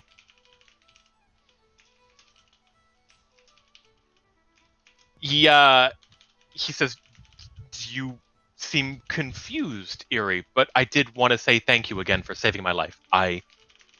Deepest gratitude to all of you, of course, and I cannot begin to fathom how I will repay this immortal debt, but this is a gift that you have given me beyond words, and if I can do anything to repay you, please don't hesitate to ask." Random, this is completely off topic. When Eerie helped you out, he didn't have any wounds on him, did he? I don't recall. I didn't see Eerie at the time of my escape.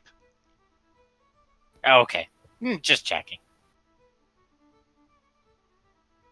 Well, I have to think... The GM knows what you mean. Yeah. Oh, Vale. Veil Yeah. check. We'll have to think up what about that later. For now, we should just. We've had a bit of trouble getting here. And I look to Glad. You mind maybe showing us about a bit? Oh, Sure. What? Yeah, Caius? no, You seem sorry. uncomfortable around here. No, I'm not. I'm sorry. Brain has turned into a pumpkin. Not enough sleep last night. Ignore me. We're gonna stop in like 5 minutes. No, not a problem.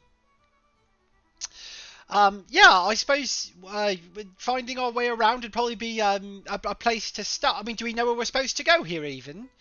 Should we look around a bit? I would take him to the hottest spots in Cendrillane. Oh man, you guys go on a whirlwind tour, which I cannot wait to discuss next game. Where the Fey black market is the most incredible place where there's people who are like, there's one guy who is basically like selling apples in exchange for tragedy. It promises to like take the tragedy right out of your life in exchange for just an apple. And there is like a lineup of like 6 or 7 mortals who look like they've come from all walks of life that look beat fucking down, walking away with these large fruits. Like, it's the same thing that you kind of saw when you were in your own land, people staring at these gourds like this is everything I've wanted. Weird themes like that, so that sort of flow through the city. But this beautiful, constantly celebratory, again, very Christmassy city has dozens of banners that hang everywhere throughout. There are little parks in which dryads grow freely. There are like 7-headed hydras that like bump shoulders with satyrs and little like elf children that seem completely lost.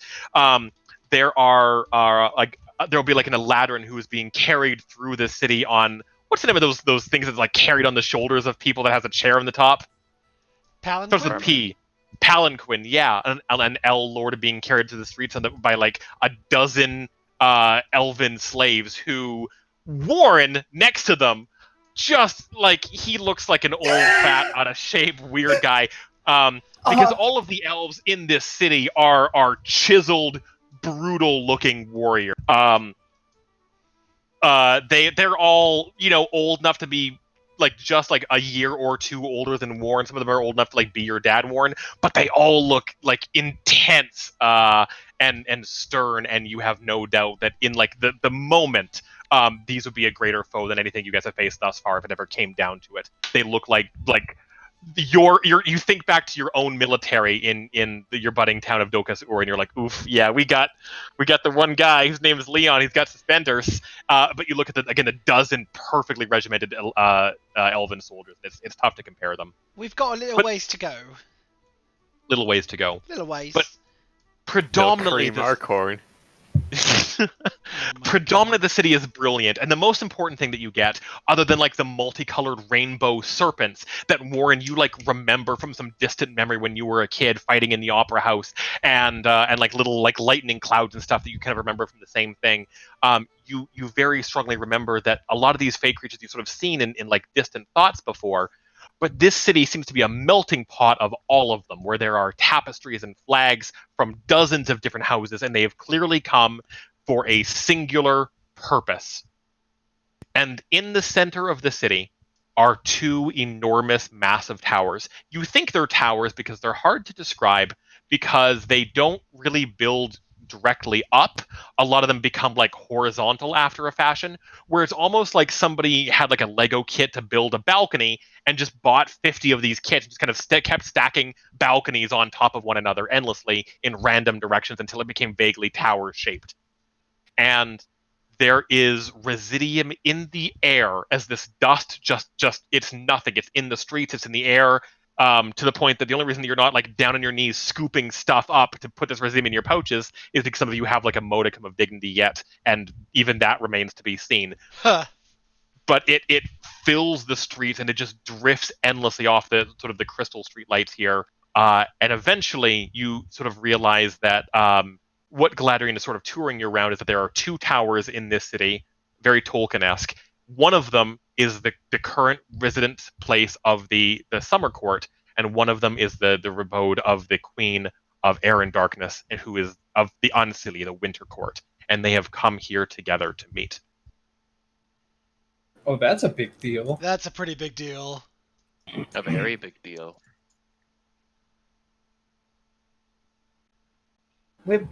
You brought us for this? This seems pretty massive. Just interesting timing. Not specifically for this. Oh, okay.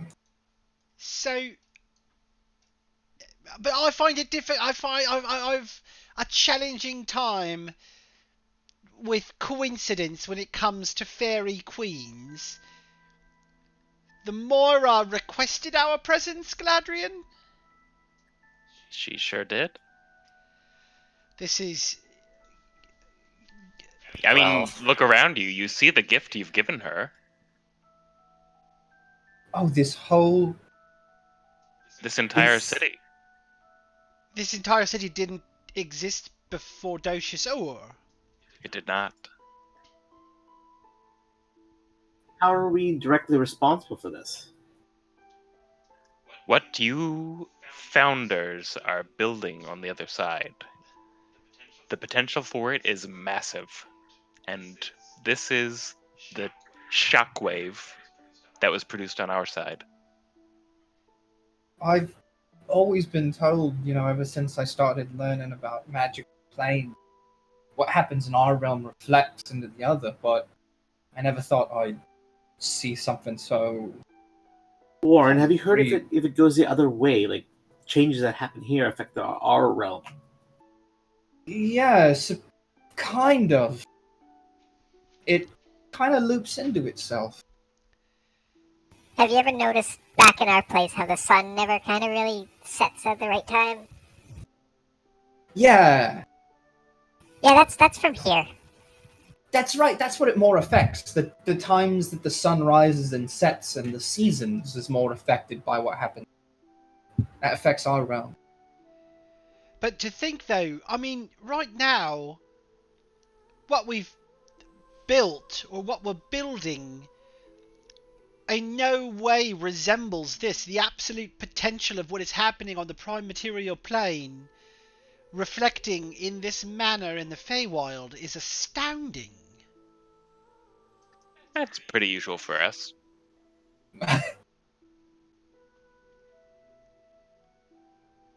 Still, this city is quite beautiful. So this city is something massively new in the Feywild to everyone here.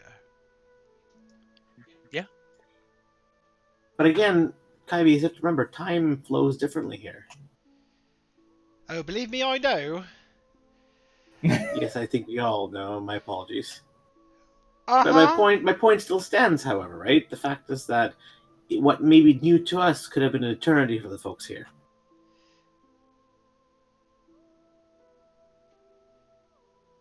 Maybe. It's still... I mean, maybe that warrants really thinking about how we're going to sort of present ourselves, because, that's a pretty big gift, I'd want to have... If I was writing speeches or words, I'd want to have them, ready.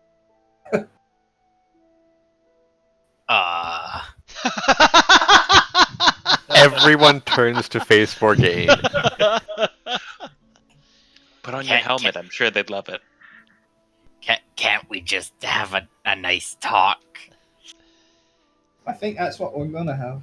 Yeah, there'll probably be a lot of talking. I just wonder, Galadriel, do you know, has summer and winter ever met in this proximity in your memory? In my memory, not that I can think of. I wouldn't say it's a common occurrence, but the battles have been going on for quite a while now, and they're in diplomatic talks. It hasn't really gone anywhere. Okay, so we're kind of in the middle of two eternally warring factions all together in one city. This can only go brilliantly. Well, but the important thing is it's not like it's different from our realm because they've been doing it for so much longer. Yes, I'm sure. Yeah, I'm sure nothing dangerous could possibly break out. I'm sure things are dangerous.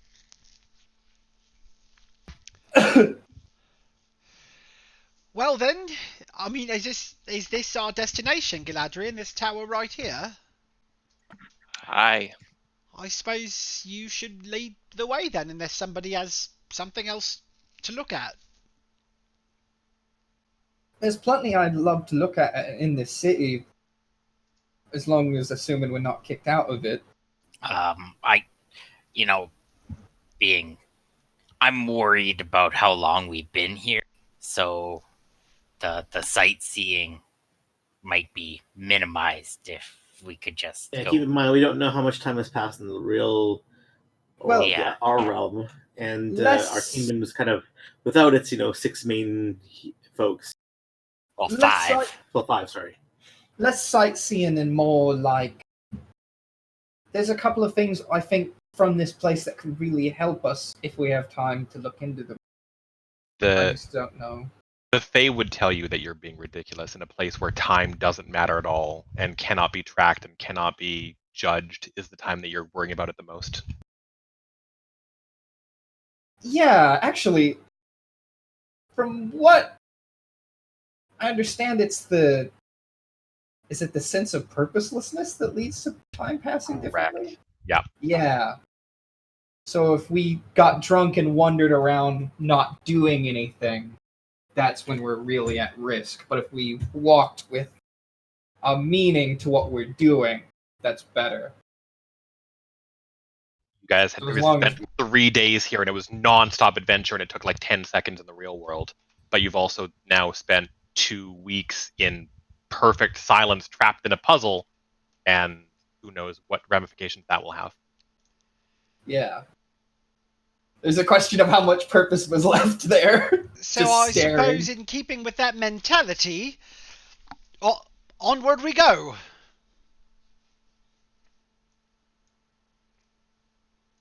I want to get close to stopping the game here, Kyvius. What does onward we go mean here? As in, you're going to kick down the door to the Citadel and go talk to the Moor and see what's up? I was going to follow Galadriel wherever he's leading us into the I thought he was leading us into the tower. I could be wrong. I would do that. Maybe I'm wrong. I'm being very ambassadorial right now. Okay. Probably maybe discuss any topics needed before we go in, but that's what we have the weeks between.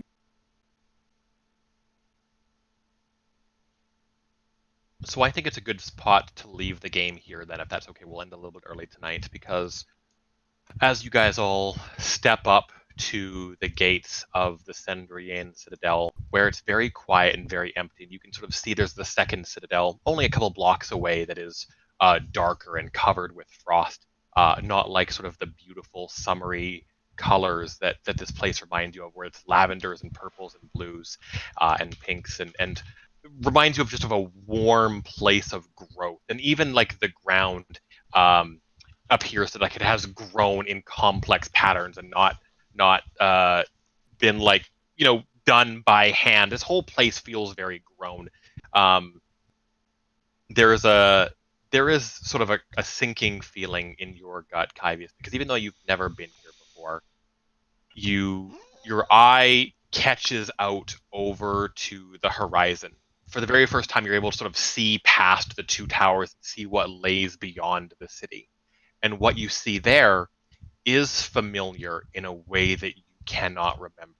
And Eerie, you've seen this before as well. I didn't think you guys were going to get this far today, so I had to kind of pull a picture of my ass at the last possible second. So it's not perfect, and I apologize.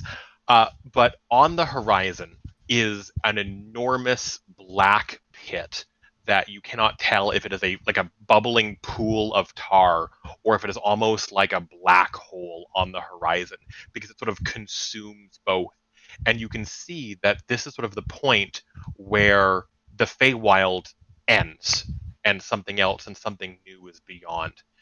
And much like the Shadowfell, those people like Eerie know, for example, this place exists in the Shadowfell as well. It is somewhere deeper. And this city, this Cendrien that you have built, perhaps by the very metaphorical nature of your own city and the own sort of volatility of Dokasur, has been built on the event horizon of whatever this third place is that goes deep into the darkness beyond.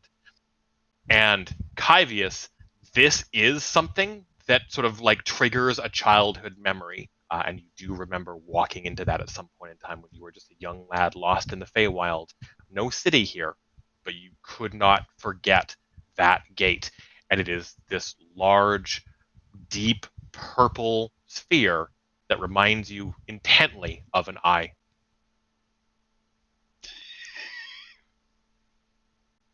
Ooh. Guys, Yeah? that is familiar. Yeah, I was always wondering if while we were here, you were going to have to meet your past self to give yourself the eye from your future self again. I always felt like that would be What? kind of it's one of those things, Morgaine. I always felt like that the future self that gave me the eye seemed to be a little more informed on the process and procedure than I currently am. So I don't think it's time for that yet, but I don't know. Did you consider that your future self was also full of shit? Oh, absolutely. Have you met me? Your future self rolled a nat 20 bluff check against you. Listen, I was young and impressionable and seeking some unearthly power. But yeah, it's entirely possible. That being said, I'm not entirely sure what that is, but I know that I've been there before, and I don't know if it's time to go back yet. Certainly ominous, though. Well, it's really, I mean, given its proximity to this city, and you kind of have to imagine that there's something in proximity to our city.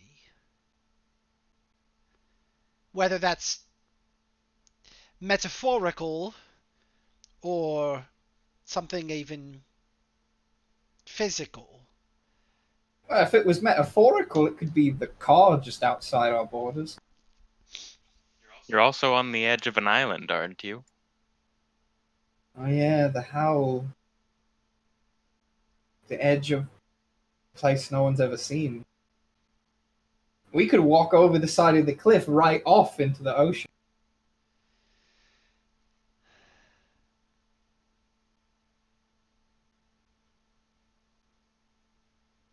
And I think Kyvius would just be staring at it and just trying to remember, trying to find a clue, trying to think. It does churn ceaselessly like the howl itself, but it again reminds you of a place that once was and is no longer.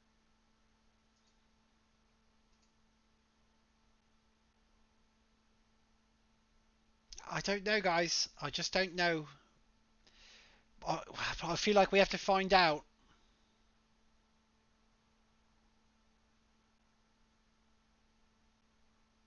Yeah, we can add that to the list of things before we go.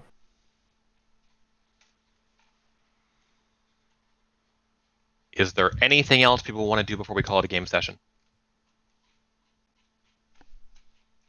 No, sir. Not me. Okay. To ask a lad questions, but none of them we can really handle before. Do we need to check the weather? Now's a good time. To check the weather? No, ask Galad questions if you guys have them. He knows a lot of shit. Not to put you on the spot there, Hewitt. No, definitely not. Yeah, all right. Let me think here. I love questions. How old are you? Oh. That's rude. And I turned my head away. Would it help if I said you look He very looks young? more handsome in profile. It's the worst. Let me reverse the question, Latrin. How young are you? Charming, but no. That single jaw. Strong chin.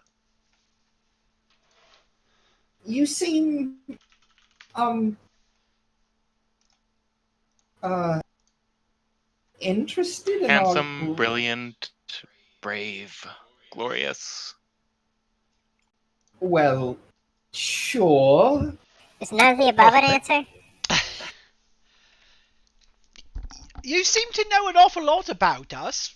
When did you learn about us? Your friend Alistair actually brought you to my attention. Oh, that would make a weird sort of sense, I suppose. And He's- sorry.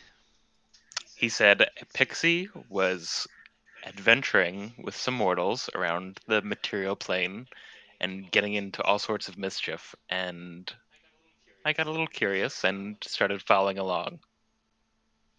Now, Did you when say following along? following along? Yeah. So to speak. Were you So, spying on us? I have some ears about, and I listen. what kind of Yes, stories do we have? Are we in books now? Yes. What's your favorite story? The Leviathan's a hit everywhere I go. Oh, Warren fucking cracks the biggest smile. I knew it. That's my favorite story too. Your dealings with Valdraxen have met with mixed reception, but it's always engaged discussion. Why mixed reception out of curiosity? No, hold on. You just know that right out. And his name.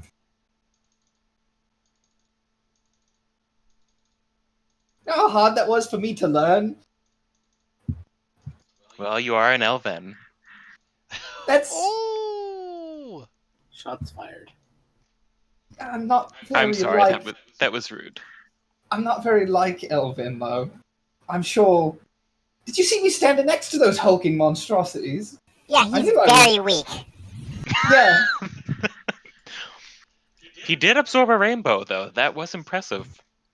Well... It's... I mean... Do you know how to oh. fix his hands? The backwards ones? I thought the rainbow might fix that. I guess not. Well, I mean... It was a good try, though. Because the gel one was intentional. Can you tell us why the Moira wants to see us now? Now that we're here. It is, as far as I know, to repay you, or at least acknowledge your gift and meet with you. Okay. Before we talk about that, though, sorry, just one last thing. From my side, when you said mixed reception to about Vale, what did you mean by that? Oh, yeah. Well, he's not the most popular to some around here. Oh, I see. So it's more about him rather than how we dealt with him. I guess it depends on the person. For those he's not popular to, why isn't he popular?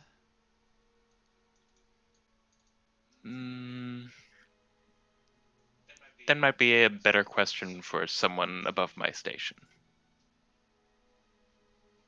You just heard more hearsay. And do you know if the Moira's angry with me? Not that I know of. But are you aware? I believe that she... I think you shouldn't present that information. Okay. Glad's eyebrow raises very high. Am I aware of what? Kay was just wondering about the feelings going into this meeting. Well, go ahead. Oh, what he said. I just wanted to put my best foot forward and be prepared for whatever might lie ahead.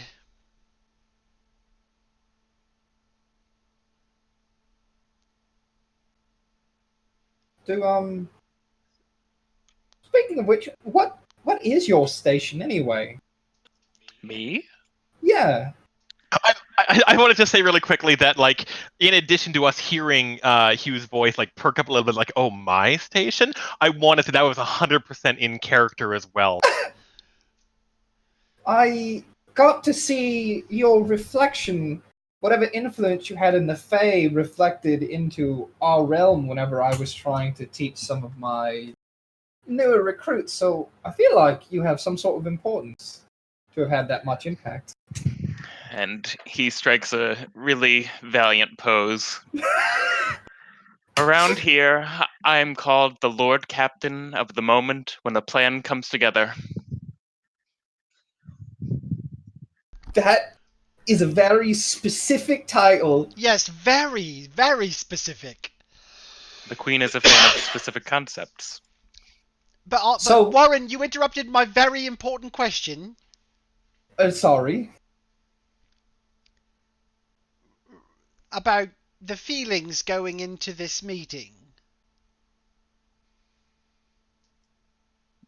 Well, her attention's a little bit divided. There's a lot of tension with the Winter Court, but to put it this way, she's had one eye on the Winter Court and one eye on you folk. Very big influence. Kyvia's heart drops to stomach.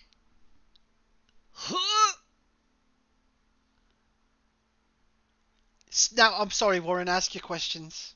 That's okay, you know, I get distracted by shiny things. Yes, you do. So, of the moment when the plan comes together, then you're the Lord Captain? Or... That's just the specific domain I have over. I always have my title. I'm ranked among the Baron of Annoying Logic puzzles, for instance. Is that why we had to go? I've always hated that guy. Yeah, he's a real twit.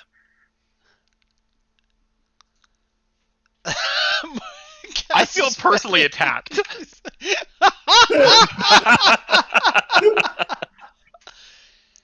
That's a pretty... I mean, it has influence. Are these... So...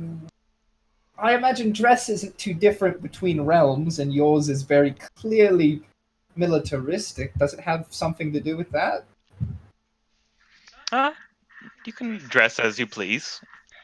I feel like this garb most suitably represents who I am. I also want to say really quickly that in the time that you traveled through the city, it's worth noting that, like, Erie got a couple of, like, hey, I remember that pixie, but mostly there were people who were, like, stopping and saluting and, like getting off the street for Galadriel, and you definitely get the vibe that he is somebody of significant importance. So the L Lord, who, like, the Galadriel Lord is on the palanquin, would have stopped completely for you all to pass, showing deference to Galadriel.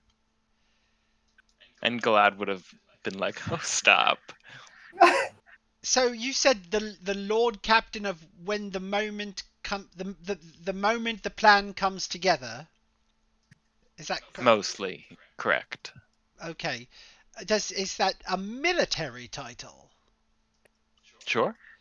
Have you been a part of the combat between the Seelie and the Unseelie Fae?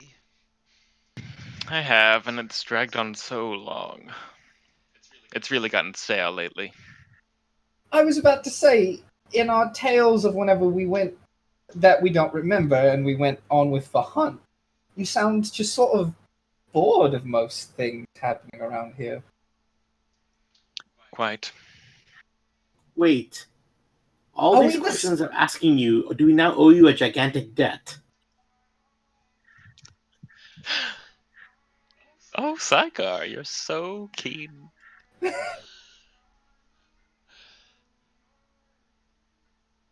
I thought you got the debt from... Wait.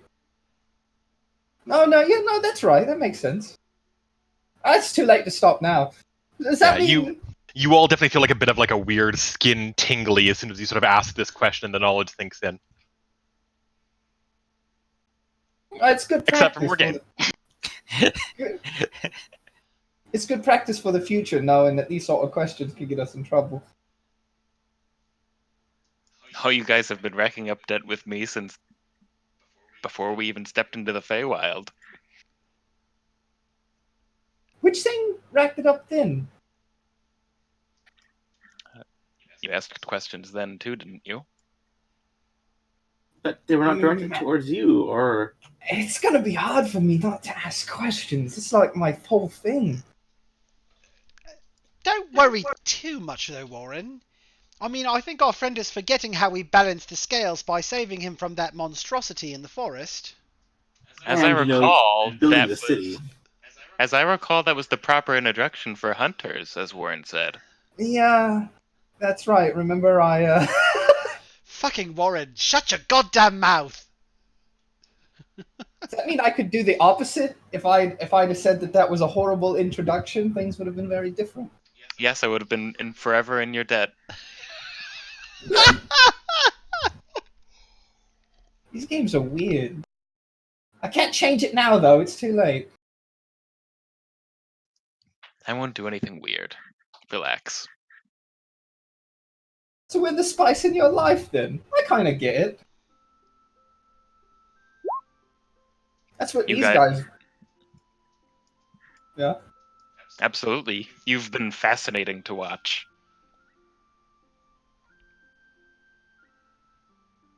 Kind of how I felt about Eerie when he first showed up.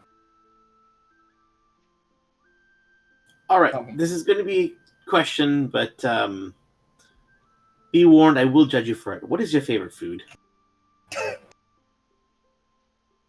Please don't let it be elves. My favorite food? I don't know if I've thought about that. I judge thee. Well, we've got just such varied feasts around here. It's hard to choose just one favorite.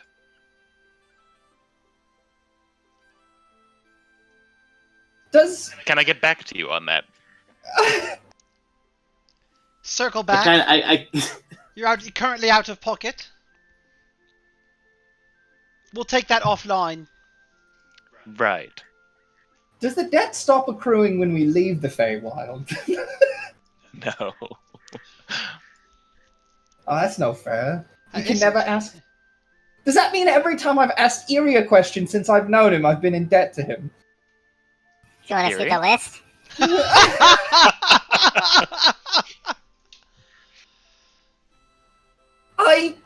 I think I'm just better off pretending that never happened. Because that list is long. Listen. I feel like you meant to declare bankruptcy here. Yeah, you would do anything he asked anyway. I'm not entirely sure that, you know, this isn't working out exactly as planned, you know, anyway. Yeah, Huh. Do you have any questions for us, since you've got about 100 of them you can spend without problems? I'll make a list and get back to you on that one as well.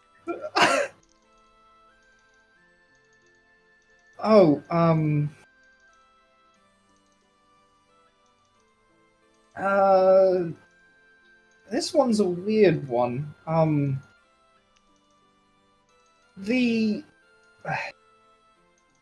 do I put this? This has got to be weird coming from an elf himself, but the Fae are the only people I know of that have ever adventured into the creation of other races, and therefore, like, the modifying of their being, like the creation of life. I don't know what it's called, but how difficult would it be to talk to somebody who's good at that? Shouldn't be hard at all.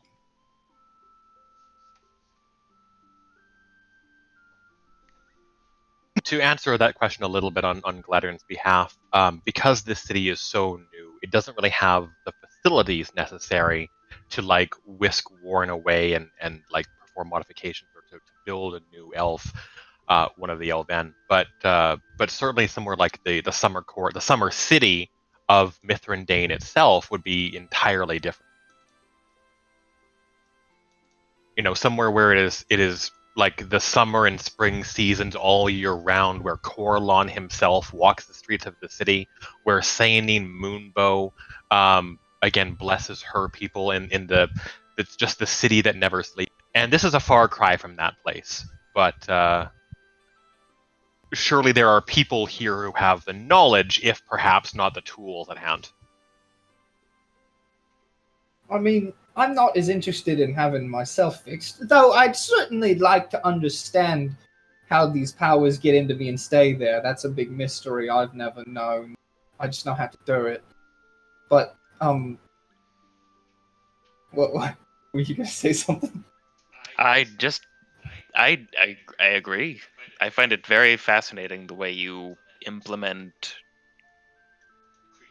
creatures. Despite your deficiencies, you seem to work very well with them.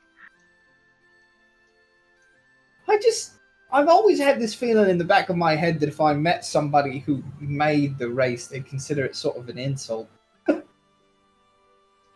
I mean, we love to tinker with organic life. The biggest reason I ask, though, is because when I look at Morgaine, we know somebody who's been hurt beyond knows ways we know how to repair. Might be interested in finding alternatives, helping her get better. I think Mithrandain would be a fine task of getting to. A fine goal to get to. Okay. Go to Mithrandain. Add that to the list of possibilities, then. I imagine. I mean, is that very far from here? Kind of a yes, but no. Yeah. Yeah. That's the answer I was Hundreds of miles, and you can be there by tomorrow at dawn. I'll ask a question of the Fae. Get a Fae answer. I just, if there was a way to fix her without having to put ourselves more in debt with the car, that would be a little more ideal, I think. Well, speaking as an Eladrin, I certainly favor a debt with the Fae over the Ka.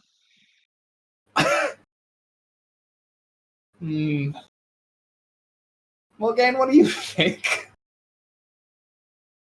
I unfortunately went to the bathroom. Oh, sorry. So I caught the tail end of it. I was just talking about potentially talking to the people who know bioengineering or whatever the hell it's called to maybe figure out a way to fix Karna. Yeah, of course I'm on board with it. There's also the fact that how many people that could help, even for, the people coming in from Epitaph and alike, but, everything comes with a cost, and I'm not okay with people paying severe costs. Oh, yeah, that'd be so fucking cool if there's some way we could work out being taught how that works. I imagine that would cost a lot, but it's a cool idea. The process is actually just referred to as the making, capital M, but it's never bioengineering. Not that Warren would know that. That's why I use the word out of character. For sure. Yeah, just to clarify, we never mentioned it before, so just The making, got it.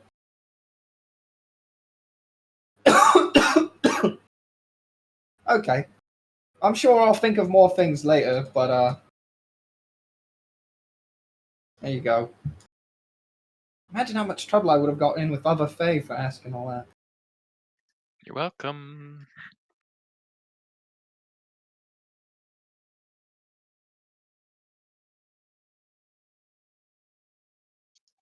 Do you have any other questions for me? Perhaps favorite color?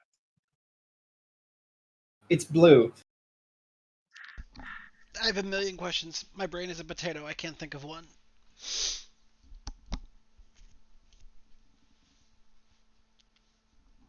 Then on that note, with Kyvius giving one last look towards that distant, shadowy place that again just fills him with a sense of existential dread. The six of you tread, Galadriel in lead, Eerie fluttering close behind, Warren hopping excitedly up, and Morgaine and Saigar hanging back a little bit. I imagine, Saigar, this place has been just a wonderful experience for your general distrust of magic. Probably the worst. And the six of you step into the citadel itself. Again, just a moment where the beauty and wonder overtakes you, and just the just jaw-dropping, just incredible nature of this citadel on the inside, as it is empty and feels more like a shrine than anything else. Just hits you suddenly. The inside is not a place of simple stonework or anything of that nature. It is full of life. It is there are like horrible green things that like extend out from the ground itself, like living vines that sort of act as gatekeepers. But the entire building on the inside feels more like the height of spring and summer. And as you step foot into the citadel itself, and your nostrils are filled with a sense of like freshly grown food and delicious produce, and the like newly grown flowers and the smell of summer. A peace wafts over you, and this is where we're going to end today's game session. Thanks for hanging in there, guys. Yeah. Thanks, guys. I'll get used to this new schedule soon, so I won't be such a turd. I didn't know you. Nah, I feel you, Benji. Like right now, like I'm working ridiculous hours, so. I'll no, Wild. It's just on Mondays I get up at a ridiculous hour and do a silly, highly. I do CrossFit on Mondays now, and so like I'm physically. Oh. Yeah, I'm So physically. you're basically dead and physically tired. Yeah. Basically, Yeah, so like I have like fantastic days at work because like I feel like energized and stuff. But if I don't, like on Sunday night, I need to like get to bed earlier and fall asleep earlier so that I get like a full 8 hours of sleep. And I'm not there. I'm not used to going to bed so early yet. So I'm going to bed earlier, but I'm trying because I don't want to be dead like just a dumbass during these sessions. Because yeah. So I'm sorry if like towards the end I just go. It's hard to adjust to working out. That's awful. I'll get used to it. It'll just be a How couple long did you do months. CrossFit for? We started it a year ago, but we had to stop for a while, and I just picked it back up. Oh, sorry, I meant like your Monday sessions. How long are they for? Oh, just for it's just an hour. The whole it's just an hour. It's just a wacky thing. Like it's super duper intense. Oh yeah. CrossFit is the program with all the stories about I did CrossFit. You get fucking like scars. I'm never gonna be one of. I'm never gonna be one of those. It's just really it's just like hey, I'm getting up at 5:30 in the morning now and going to do this super crazy. It's like a boot camp or something, and like I'm not used to the schedule yet, so I just at the end of the day I'm usually like fuck. I even took a nap before the session, and it didn't help that much. Oh man. Yeah. Just the really quick heads up, guys. Your 2 weeks that you spent staring at a log count as a long rest. Everybody's totally full. Full reset. But also be aware that, again, this is sort of the turning point where the Feywild is going to start getting dangerous, and future long rests are going to be tough to come by. So. Wait a second. We basically stood for 2 weeks, didn't eat, and we somehow got a long rest. That is correct. Exactly. Feywild. I will take it. Don't you try and talk him out of Yeah, something nice. what the fuck? Yeah, how often do we get a fucking long rest and you're gonna question him? You shut your mouth. No, we actually get 14 points of exhaustion and all die. Yeah. Happy? No, I'm good. Oh, hero point. We're gonna need that to reverse the this bullshit. Do we have any idea out of character how much time we lost in the real world? Or is that a mystery? You can't even fucking tell it was goddamn 2 weeks in the Feywild. You'd be dead if that was true. You have no fucking water, but definitely a long, weird amount of time has passed. Well, like time was suspended like that. It is a mystery, although the -6 that was rolled by Saigar there may present some. I was gonna 6 say, days. I have a feeling that's going to come back and haunt us later.